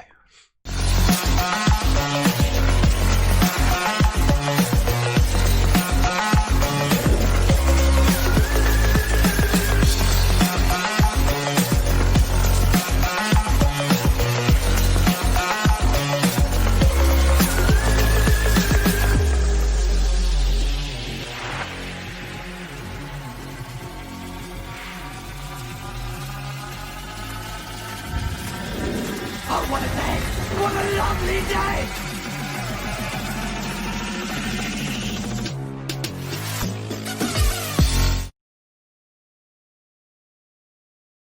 Money and saying it's not about the money. Yeah, you might have betted it, but let's deal with the point in hand. Did he demonstrate the point that you claim he didn't? And the answer is yes, he did. He demonstrated that you falsely stated the position. It's not the money that listen. The reason I provide that clip is because he and I were going back, and he said he never said it, and he offered £100, and no one's claimed it. And I said, "Oh, really?" So I went back to the clip, found the timestamp, and of course Nathan just played it. So prior to him saying it, I included the part where he's nodding his head and saying, and then he says, "Well, if all that is the way I know it to be, meaning all the ahas, all the agreements prior, then all you've done is disprove the radius of the Earth." Hold on. Listen to some of his comments from chat. Check this out. We've got... Check this out. Mr. Sensible, what a pussy. He, in capitals, knows he is wrong. And then moving on, we've got one more comment from him. Where's that gone? Yeah, he's all raging over in chat. Bunch of lying, scared pussies. What are you talking about? We played your quote. Scared pussies that are lying. No, it's a he quote. says it's incomplete. You forgot to leave the rest. You left the rest out. It's apparently so important that puts it into an entirely new context, according to him. Right, his words, at best, you would have debunked the radius of the Earth. Yeah, he focuses on the at best. No, he focuses on the bit where he says, if everything that you said was true, he focuses on that bit. No, he's saying we cut it off. Because I ended the show, he's saying we cut it off. So was there something afterwards that somehow made his assertion that at best the Black Swan would have debunked the radius of Earth, which is precisely what it's done? It's not cut off. It's not cut off. That is what he said. Right. Hey, and he can get on the Discord and actually defend it if he'd like. You know? It's coward. He's been invited. Yeah, he just raged from the chat. Bastards! Showing me to look stupid? Well, maybe not have your first highlight of your globe career be at best the entire foundation of your globe career, which would be your radius. Oh, at best, you would have disproven that. That's your highlight. That's the first thing I even heard from this guy. Is he kidding? I don't think he thought it through. Not too tough. No. Yeah, I think you're right, Neil. I don't think he thought it through at all. But that changes everything. Say again. The reason maybe hold on 1 second from Discord. Go again. Sorry. Yeah, I said at best you've won the war. Yeah, at best you've won. Exactly. At best you've proven us wrong. That's all I hear when I hear that ridiculous quote. At best you've proven us wrong. Yeah, we welcome to flat Earth. Exactly. we all they had was an assumption of R. Right, we've proved that it's a begging the question fallacy to assume your outcome, i.e., assume the radius. So all they were hanging on by their fingernails by was, well, it's okay to assume R. And then Mr. Sensible comes along and points out what Black Swan actually does. Debunk the begging the question fallacy of R. Any other argument, as soon as you point out that you're begging the question, your argument's void. Now for them, oh, well, we just assume it anyway, that's perfectly okay. So all they've got is to say, no, it's okay for us to use logical fallacy. And then we debunk the logical fallacy. He points it out and then just rages from chat when we play the quote. Yeah, we know it's not like your quote makes any difference, Mr. Sensible. It ultimately is an argument put forward by Quantum Eraser based on a logical consistency known as modus tollens that debunks R, not your stupid quote. The fact that you recognise it just shows that you recognise the logical consistency we've used. And it does debunk R. Yeah, and also we're recognizing that he understands the argument. Yeah, until he realises that leaves his complete paradigm in tatters and destroyed. The answer he gave was when Mitchell went through the Black Swan and the Modus Tollens as QE put it out. And he's basically nodding his head and saying, yep. He's agreeing. Instead of saying, no, those are wrong, he does it. He agrees with all those. And then he says it. So it's not what got cut off. It's what he said before that validates that he said it. Oh, it was just a prize idiot confirming our argument and then regretting it deeply when we all pointed it out to him. Should have looked into it, buddy. Yeah, it was pretty clear that Mitchell had a really good handle on the argument. He knew it like the back of his hand. And it was early days when that was several months ago. That's about 5 months old, that clip. And Mitchell was just on it like flies on shit, got the argument down to the point where he could argue it in debate with someone talking through him and go, yep, like he was. Well, he still managed to parrot off the Black Swan in an argument context and have him over a barrel and get the admission, well, at best you've debunked R. All we had left was R, the assumption thereof, and at best you've debunked it. Yeah, that's devastating for you to admit it as a globe head. Even worse that you then denied it. How telling is that? Nathan, for the audience, can you tell us what that means? Where this moon would be, where the stars would be, if Earth was a different size? It's not about the size, it's about the assumption of a spherical Earth with a radius value to begin with. In order to acquire the R value, they need to assume physicality with a tangent point called the horizon. Physical horizon they can draw a tangent to. So that they can use 7/6R and beg the question of R. They've got to first measure it. Al-Biruni does that. But their rebuttal to the Black Swan when we demonstrate non-physicality of the horizon is to say that we can't see it anymore, the physical horizon, leaving the argument for a globe with a paradox. You can't acquire R to move the horizon with R if you can't measure R. So they're screwed. Their model implodes. It becomes paradoxical by nature. What I'm saying is when they say you've debunked the radius and they want to make the radius bigger, what does that do to the whole solar system? They can't make the radius bigger. You're just spending too much time in the trenches dealing with morons, Neil. Yeah, that you can't change the radius. We're talking about their claim that Earth is a physical rock in a vacuum. Not that it can be pumped up with a balloon with a pump and get bigger on a given day. It's a set in stone radius, they claim. Yeah, but it makes that like the bigger Earth sort of idea is that they're hiding more land masses, and obviously if it's still spherical, it's going to be a lot larger. So it's probably like, size of Jupiter or something. Do you know what I mean? So they've lied about. No. Well, this is taking something. an extrapolation of what Ben did originally, which is fine. He said, look, check it out. If you do a horizon dip measurement based on this black swan image, you end up with a sphere that's got a radius that extends out beyond the moon in terms of the presupposed orbit the moon is in these astronomical distances. So when they say the moon is vast distances away, the Earth would be even bigger than that. That's what Ben originally pointed out with the argument when you do a dip angle measurement. But what is a dip? What is the measurement? Well, the measurement assumes that you're drawing a tangent to a curved surface. So you're assuming a curved surface.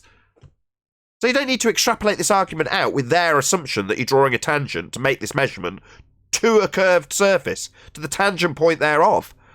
No, you don't need to beg the question for them, Tommy. This whole bigger sphere still requires you assume tangent point when you're looking at the black swan. You've still got to assume it's a physical edge. So what, the physical edge moved out that day? No, that's just nonsense. That's why they rebut the argument by saying we can't see Earth curve. We wouldn't expect to see a geometric horizon. That's physical Earth curve. That's their response. But to me, it just makes them look more stupid. You know, this happens every single turn, and is someone talking? Every single time, every somewhere you look, it's like there's always these contradictions. Like the horizon's there, oh, it's not there. You can see this far, but you can't see that far. You can do this, but you can't do that. Mass traps mass, but it don't trap masses. It's just every single way you turn, it's the same bullshit excuse. And if you don't accept the excuse, oh, you don't understand it, you're just stupid. Oh, obviously you're an expert. You don't know what you're on about. And it's just like the same routine they've got. It's like, have you got nothing else apart from the fact that this is a contradiction? When you're in a plane, you're not on the surface, you don't travel any faster. The only reason that you go against your common sense is because what some fucking guy in a white coat tells you. It's the same thing every single time, and I'm tired of it. Like, it's clearly a lie. They're just brushing everything under the carpet, whistle passing everything that's contradictions, and they're not using any of their common sense, and they just constantly tell you that your senses are no good. You can't think for yourself. You're not smart enough to work it out. There's people out there smarter than you. No, I don't think. I think everyone's quite equally as intelligent, and everyone's able to have science to deduct what they want from each other. I don't know about that. Easy now. Let's not go too far. Hey, Tommy, don't forget that when they take off on an airplane and their conservation of momentum, they're actually flying backwards. Don't forget that one.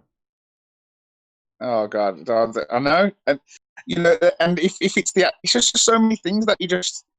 You just lie to yourself basically, because you think to yourself, oh, your senses are no good. Oh, obviously my eyes ain't good. Oh, obviously I can't detect things, and you're programmed to think that you can't think for yourself. Basically, you just have to trust in other people, and you just have to have this faith-based view on the world.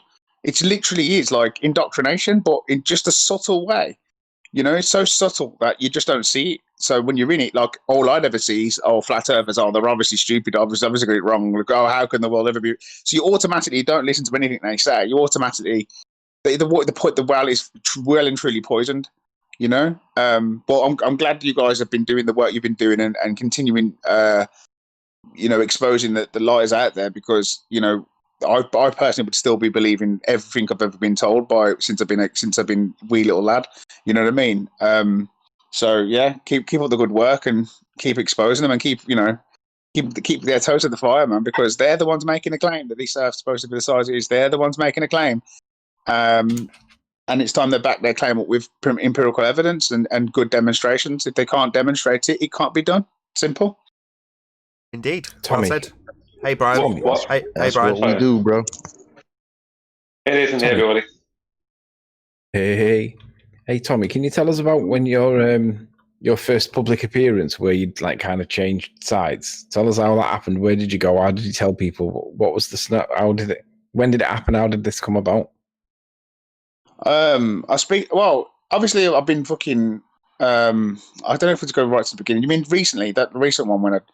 But basically, I was speaking to Scott Veach about the sun and the moon looking the same size in the sky, and I said it is a bit of a coincidence, isn't it? 400 times further, 400 times bigger, and it looks a bit the same. So he goes, no, not at all. And he literally jumped down my throat about like how this is just you're going to get some coincidences, And they acted very much the same when we talked about the conspiracy of like 9/11. Like there was the same sort of reaction. Like, no, this isn't. There's no possible way. This is definitely exactly what it is. And I think to have an open mind, to be critical thinker, you might, even if you do truly believe that this isn't a coincidence, you'd still have the flexibility to be like, yeah, it's a bit of a coincidence. That's an honest position to take. But so to someone to reject something so critically, it was a bit of a red flag for me, and I just felt like, well, there's a lot of things in this world that do seem a bit strange, Like when I look when I look 10 miles through a telescope, I don't see 66 foot drop. But the reason I don't see it is because there's an angle, and there's this and that, this, that, and this, that, and the other. Then when I go on a plane and I go over the sea, I don't see any curvature or no nose dip or readjustment, because everywhere you move, you basically don't change. So if it doesn't change, it's flat. Like simple as that, ain't it? Like you can see it when you see boats go over the road, but you can't see it when you go in a plane. So I'm just thinking there's so many like contradictions like that. So I just when the sun and the moon happened, and I thought, well, maybe I should question more things really, like realistic, because that to me is a bit odd that this moon. I know the moon varies in the sky and stuff like that, but it does look exactly the same in the sky. And I would never think that the sun was 93 million miles away, other than if I never listened to the stories of people and Eratosthenes and all this crap that I've learned. So the only reason I'm going against my senses is because of this education or indoctrination, however you want to look at it. So then obviously I start questioning everything, mate. Can I just clarify something with you? Are you suggesting that based on M. Scott Veitch's reluctance to answer a question about the sun and the moon led you to want to question the nature of reality more? Is that what you're saying? Absolutely. Pretty much, yeah. I mean, I think that was the kind of the actual turning point. That was because I've been debating it so hard and so blindly, like, but then when you actually ask the same people that defend it so well, that's where you start to think to yourself, are you even seeing the same things I'm seeing? Because these things are a bit suspicious, you know what I mean? And I guess it isn't. I couldn't all put the nail down onto his actual head as actual responsible for it, but I think that was the kind of turning point. Yeah, it was a kind of turning point for me. A kind of self-realization. Like, do I do this myself? Yeah, it definitely helped, because I look at when someone does something, I think I'd reflect onto myself and I think, do I do that? Am I the sort of person that does that? And I think, no, I don't do that, because I can still admit that the world is flat and motionless and experience no movement, but they can't even admit that, can they? So, like, most globers won't even admit it's flat and stationary, like motionless. Do you know what I mean? Or go out everywhere, look, it's flat. Like, they don't even admit that. When you say they don't even admit that, that's dishonest. You're saying they don't even admit the counter argument that they're facing. So yeah, they don't concede our position. No, they don't. You're right. The tell to me is when you're in the middle of a conversation and you ask them a pointed question, and you can kind of see them answer it in their head and then deflect by asking you a different question. Absolutely. Is it flat and stationary? Yes, it is. But I used to argue when I used to debate with flat earthers. I used to say, it does feel flat and motionless, but doesn't mean it is. But at least I was honest enough to at least concede the fact that it does appear to be flat and motionless. But most globers can't even go that far, because they're that far in denial. So that's probably why I'm able to. I see. That's a different point. So you're saying, gotcha. In their rhetoric, you'll have Neil deGrasse Tyson using his beach ball and saying that stuff is flat. In other words, he's explaining to you how it would appear flat, but it isn't really. And you're saying, well, I would concede, even when I was a glober, that it appears flat and motionless. It doesn't necessarily mean it is. And you're pointing out that the people on the globe side won't even concede that. They won't say, well, it appears motionless. Yeah. They'll presumably, by that declaration, say, well, no, I know I can detect it. Absolutely. That's exactly it. They won't even concede that bit. So the intellectual dishonesty is on another level. You know what I mean? But then when you actually realise that you do see these things that are contradicting your common sense every single time it comes to like something that's conclusive that could prove that the Earth's shape is always like, oh, we have to go to NASA, or we have to rely on other sources or experts, or you're misinterpreting the data, or you're not smart enough. It's always like that, and it's like, hang on, well. Even as a kid, I used to ask myself, "Why? How come the plane doesn't go faster when I go west and east?" I mean, that's me at the age of 12. I could work it out that didn't make sense if the Earth's spinning. But oh no, you got these reasons they give you. Oh, you can get it on a Coriolis effects on a bullet, but you can't when your plane's flying. You can detect it when you've got a pendulum swinging, but you can't when you're up in the air in a helicopter. You can, like, the mass attracts mass. The moon's got mass, the Earth's got mass, but they're not. But the moon's going further away. It's just like everything, every single turn. The horizon's there, but it's not there. That's just an apparent horizon. It's not the real horizon. So even when I look for what I'm trying to find, I can't find what I'm looking for because of all these reasons and all this smoke screaming that they keep doing. So that's what I started questioning myself. I started questioning everything with the sun and moon looking the same, and then I realized this pattern. And this pattern is every single time there's something that can be conclusive. There's always like reasons and excuses why that you can't see what you're supposed to be saying, but you're expected to believe it's there due to experts and other people. It's called Tommy, I just want to convoluting say, things. man, I remember when you first came in here, and Obfuscating you got tactics. all upset, and It's like that it's just saying- music Hold to my on. ears to listen to you. Hold on, Anthony. Go ahead, Travis. Oh, I didn't even know I was rumpusing. You weren't. No, Anthony I was was just saying, rumpusing man, you. I remember when he first came in here, and he would get super frustrated. He came in here back in here one time and was agreeing with the points, and then he just got super mad and ran off, and that was the last of him for a while. And then now hearing Tommy come back, it's just it's music to my ears to listen to him describe the hypocrisy of the global religion. So thanks, Tommy. Yeah, right. No worries, Definitely mate, no worries. Hold on, nice Anthony. to listen to, man. Thanks, Travis. Go ahead, Anthony. Sorry to cut you off. I can't remember what I was going to say now. I'm sorry. It's a familiar Oh, I'd say story, though, something. from Tommy. It's familiar hearing you saying, well, back when I was a kid, I was asking myself about how Earth would be turning underneath the plane I was on, or whatever. You were destined to be a flat earther. I recognised the lie, because you were already questioning these things anyway. So in the back of your mind, there's that what you've just described could be mirrored by almost anybody on the panel. So, yeah. Yep. Well, Yeah, Tommy was Nathan- obnoxious when he Nathan- first came on. Tommy was obnoxious when he first came on. He still is obnoxious. But in the right side, at least. Well, don't get me wrong. I have to review. I've got to go through a lot of changes. I've had to review the way that I've come across. I speak really fast. I'm extroverted to a massive point. And obviously, when I argue with gravity, for example, with the acceleration argument, it was so clear to me. But now it was difficult to realize that there could be an alternative reason why things find their rate and why they tend to give the assumption. I think that there's a communication error between flat Earth arguments, because you hear this how can I put this now? Like in my head, like if something's accelerating, and my only objective was to try and help you realize what I'm seeing. But when you're on the globe side arguing against flat earthers, you don't realize that flat earthers do understand the claim. They understand it, but they understand that there could be another reason, and this is what we need to, as any science, any scientist should say, that their rhetoric that welcomes critique. But when you try to critique what they accept, you just get slandered. So there's another double standard that the Globers do. Oh yeah, science, it challenges it, it welcomes challenges, it welcomes it. As soon as you challenge it, you're an idiot, you don't understand it. But yeah, when I was pushing the acceleration, for example, that was me. That was quite definitive proof. That was kind of observational proof. But it's actually a misconception. The reason things go down and the reason things that find their rate is the same reason when you let go of a helium balloon, that accelerates upwards. But we don't say anti-gravity or the bending of warp space time in reverse for when things go up at a certain rate. So why are we doing it? Hold on. Yeah, they do. They assert buoyancy, so they'd have the gas go down, go boom, boom. And the force of the gas going down, go boom, boom at 9.8 meters per second would force the balloon to go up. It's called buoyancy. It also begs the question of gravity.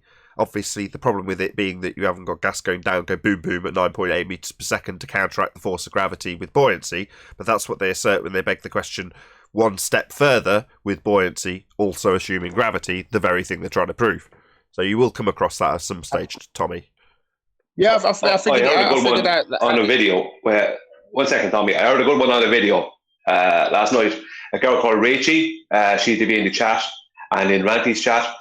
She made a video about how it's density, not gravity.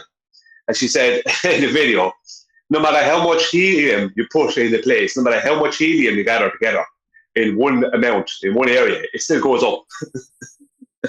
Yeah. That's the end of that.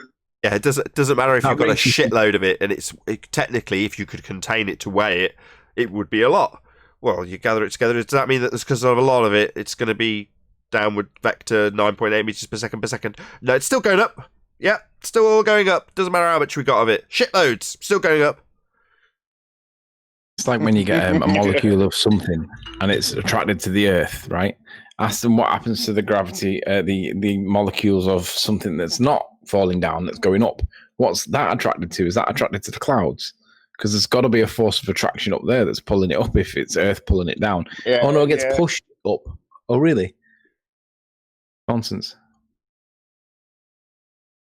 That's the thing, though. Isn't it? It's like they've singled out this downward vector, and that's it. Since they've singled it out, it's like, oh, it's only going down because of this theory, and the only reason things are going up is also because of this thing pulling things down. And it's just like, oh my god! And we can see that gas literally is omnidirectional and literally has no effect. Gravity. This theory of gravity has no effect on gases.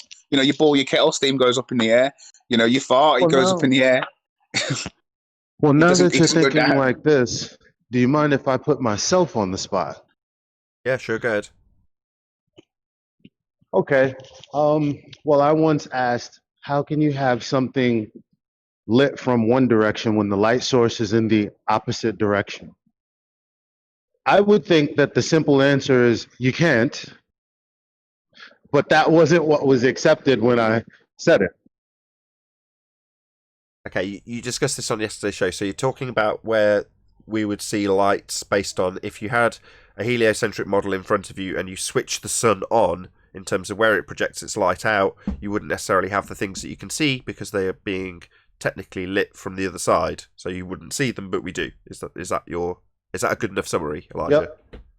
Yeah, pretty much. Kind of like seeing a full moon during the day. No, that works in the heliocentric model. What heliocentric model? The model they used to describe... Oh, sorry, go on. I was just going to say, the model they used to describe the movement of the lights in the sky is still a model that describes the movement of the lights in the sky. And that model does account for the moon's movement in terms of the way it's lit and being able to see it in the day. All of that is accounted for in the heliocentric model. I'm not saying the model's real. I'm not saying we live on a model. I'm not saying the moon is a spherical body falling around a spherical Earth that's presupposed. I'm just saying that is accounted for in that model. Well, accounted for doesn't mean explained. Because the reason I'm saying it's not accounted for is because when you have the waxing gibbous phase, where the moon comes in east of the sun, and then that day that sun sets. If it's 1 a.m. and that moon is still in that same phase, 8 hours to the east of you, like say if I'm in New York City in the US, the sun is over the UAE in the Middle East. So why would the moon be lit to the west, and how is that accounted for? You'd have to show it in the model. Every single time someone has ever made this claim, it's been shown to me in a model. It hasn't been recently done, but back in the day when we had Chris on our side, he'd show us in the model and it worked every time. I've never seen a single moon claim that didn't work when you put it in the model. But you might be right. Go on, Ken, sorry. Yeah, I think what they do here, if I'm not mistaken, is they're saying the distance of the sun is so far away, and the moon, the way you look at it is not, it's really higher up and further away. That's why, so the Earth is not in the way, the Earth is not doing anything to it. It's the angle of the sun to the moon. This is, I think, where they go. So, the very thing we're asking them to do on other subjects that they want us to do here, right? The way you see things, this may not be what it is. Just for some clarity, for people to maybe use this information and look into some of our questions, which might help them, because it's not that it's impossible to debunk the heliocentric model using the sky. It's just a case of they base everything on the sky. So everything they ever did came off observations of the sky. But the moon is not moving at the same rate as the sun in the sky. The moon moves at 14.5 degrees an hour, whereas the sun moves at 15 degrees an hour from our observation. Yes. Because it's 0.5 of a degree slower. Because what they say is that the moon is actually moving around the globe Earth and moving west to east like the globe, but it's moving at a rate of 0.5 degrees an hour. But because the supposed globe is rotating, then that means that we are seeing it move at 14.5 and not 15 degrees an hour. And it's also making an offset elliptical orbit at a 5 degree tilt around the globe, which means that at one point it will be closer and at another point it will be further away. It's kind of like the whole Earth going around the sun in Kepler's Analemma, whereas we are further away from the sun at one point of the year and closer to it at another point. So those things, you have to look at those things as well, because they can bring in those little factors and go, oh, well, you see, if this thing here or that angle there, so they back engineered everything off the sky. So it's very difficult to beat them using the sky. Exactly. But it's not impossible. Exactly. They've based the model off their observations, and they've had to tweak it here and there. You know, you've got I forgot what it's called in the Ptolemaic system. What's the when they've got the planets that appear behind their previous path the following day, they look like they're moving backwards. There's a name for it. It just eludes me. Retrograde, right. Well, so the retrograde problem was formerly what did they used to call it? Before it was retrograde, there was a different description in the Ptolemaic system. God, no one can remember. Where's cathexis? Say again? Elliptic orbits. Elliptic orbits. Right. Well, these issues are genuine issues within their model. But stuff like the moon, they're basing their model off the observations they had first. So they've got, very well-established observations to back engineer in the model into. So, like Brian's just said, it's really difficult to catch them out on it. Like, incredibly difficult. Because all they've done is they've made very, very, very accurate observations of what they do, and then based the model around those observations. So it's unlikely that you'll find a moon observation that doesn't tally with what they've engineered in for their model. Well, I would love the chance to, I don't know, put some slides together or some observations together, because I would love to push back on this. Seeing as that I've been staring at the sky for God knows how long, but I'm on the train right now, so I can't push back at the moment. Sure, it's difficult to achieve. So the only reason I can be so forthright about it is because I was privileged enough to have Chris with an actual heliocentric model. Now, the two things that are of note, one was that I kept coming to him with these exact claims. Well, what about this moon? This is an impossible moon, right, Chris? Well, let's have a little look. And it'd take him 20 seconds to put it in and go, no, that works. Here you go. And you go, oh, shit. Yeah, that works, doesn't it? And the thing that fascinated me was when he showed us, I think Anthony might have been there, actually.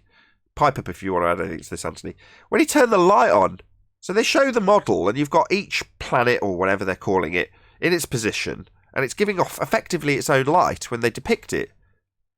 It's not depicted as the sun being the emanating source of light for all those bodies, though. Now, you pointed out, which is why I sort of gave it a bit more credence, when you were talking about the shadows, because that was something that just looked totally alien to me.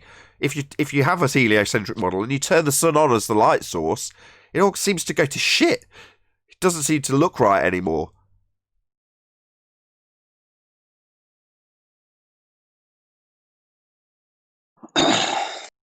Fucking even there's a guy in the live stream text, and he's asking me about the back of I don't think Globers understand the question. I think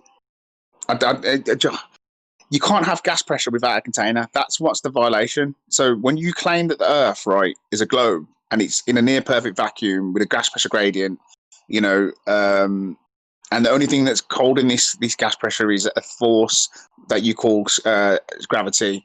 So you should be able to reenact this with centrifugal force inside of a vacuum on an open surface, not a bucket with containment, an open surface. And you know that can't be done or demonstrated because it's just literally impossible.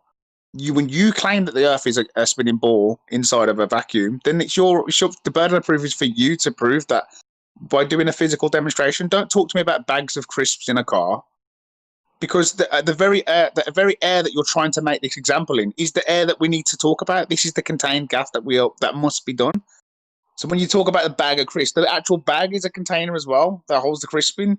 You guys need to really think more critically of what you're actually claiming and what you're saying. The succinct version of that, Tom, is where'd you get gas pressure from in the first place? Because obviously you've come across a zealot that's just pointed at his fundamentalist sky vacuum belief to prove his fundamentalist sky vacuum belief, right? Go outside, the sky's a vacuum, therefore gas pressure without a container. When I used to hear you say that stuff about presupposing R and stuff, and I used to think like, oh, you need R to see the radius or something. But if we're trying to measure something to find out what shape it is, we don't need to presuppose it. And that cognitive dissonance, like when you're on that other side, you think, no, but you need it, but you are presupposing it. You're presupposing the shape already. You're presupposing the game container. Yeah, some people haven't recognised that. So there's a good example. So Craig, Fight the Flat Earth, he hasn't recognised that yet. It's going to take him a time. I don't know. I'm not okay. I don't watch the guy, but that was immediately apparent to me. He doesn't recognise that his delusion that he already knows it's a sphere. That delusion leads you to just a mere justification that it's okay to beg the question. Well, yeah, I'm going to assume I already know it's a sphere. No, we're in an argument about whether or not it's a sphere. That's your positive assertion, and you need to prove it.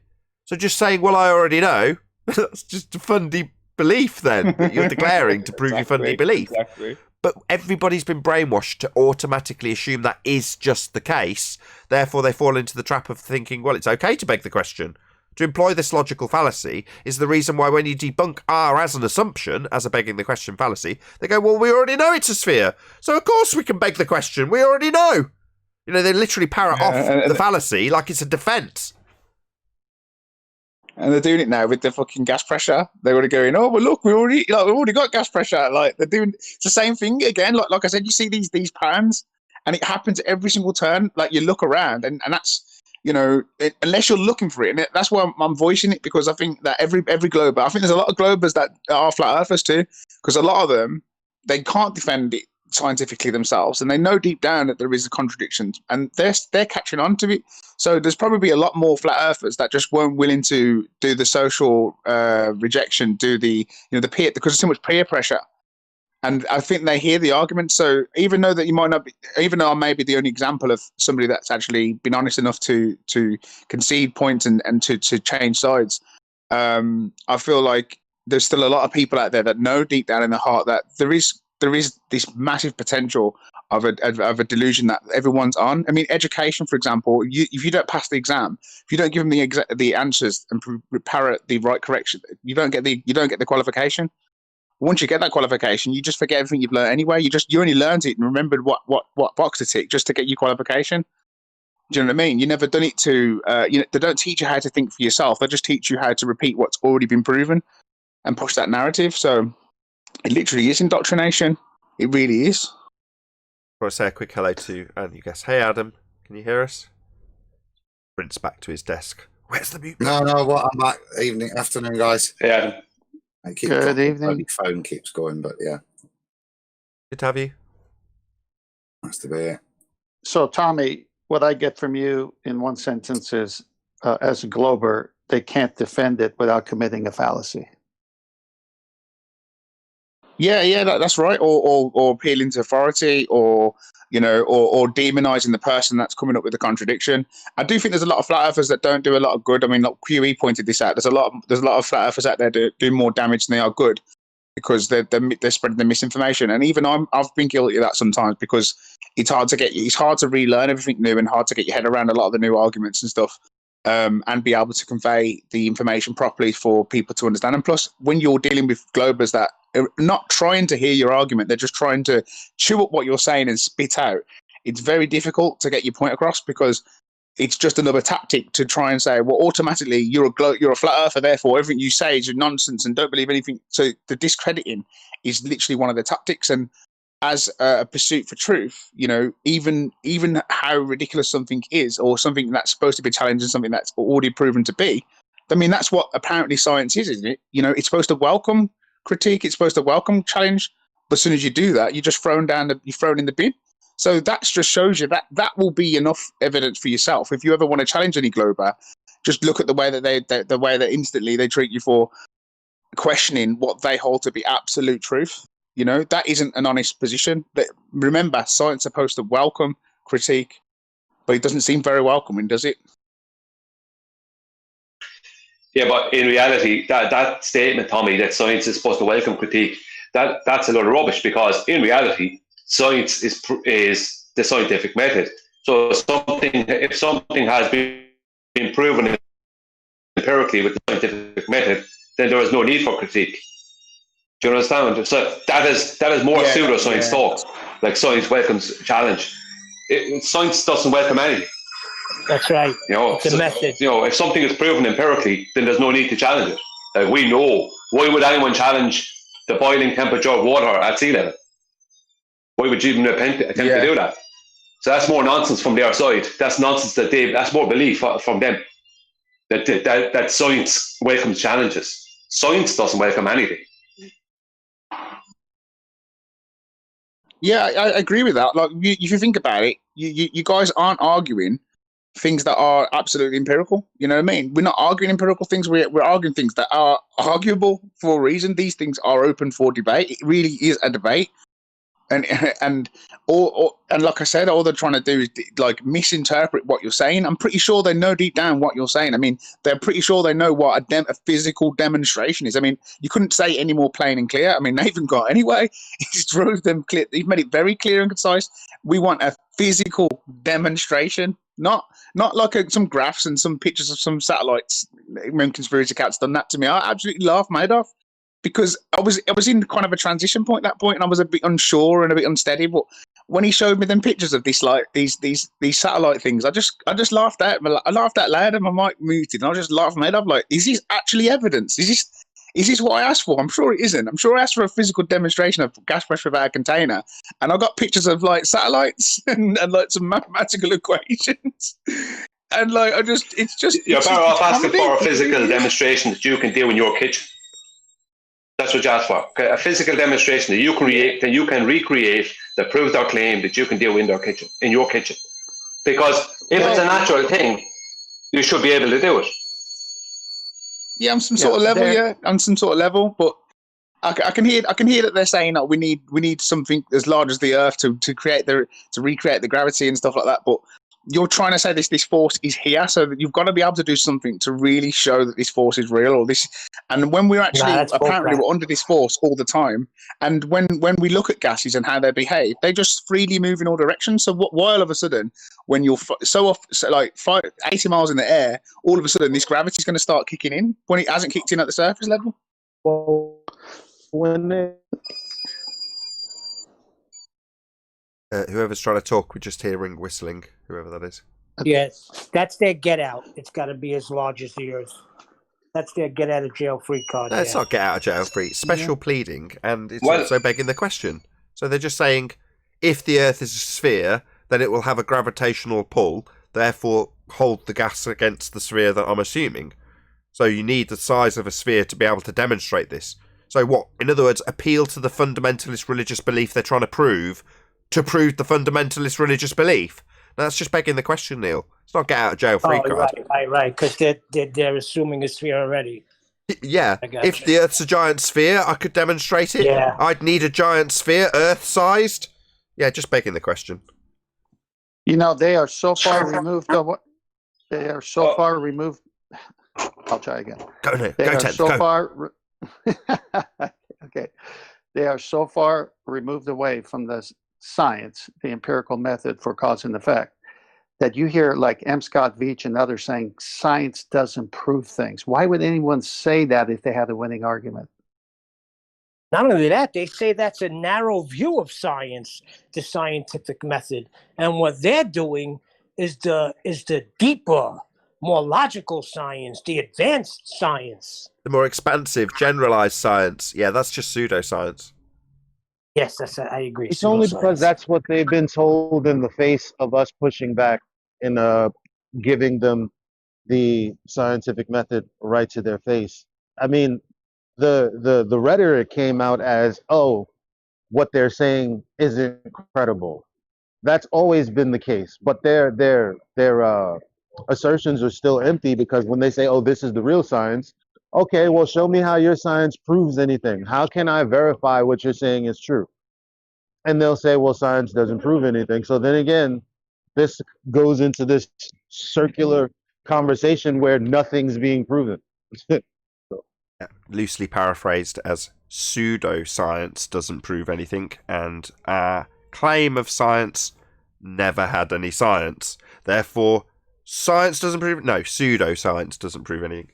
With that, I'm going to say a huge, massive, enormous thank you to both Discord and G+ panels for making today's after show possible. Of course, a massive thank you to all of you in either Nathan Oakley 1980 or Nathan Oakley Premiering streams for hopefully smashing the super chat, liking, commenting, sharing, subscribing, and all that good stuff. Be sure to check out nathanoakley.com and the Flat Earth Debate Forum to keep up to date with the community debate. I've been Nathan Oakley, and I'll see you all in the next video.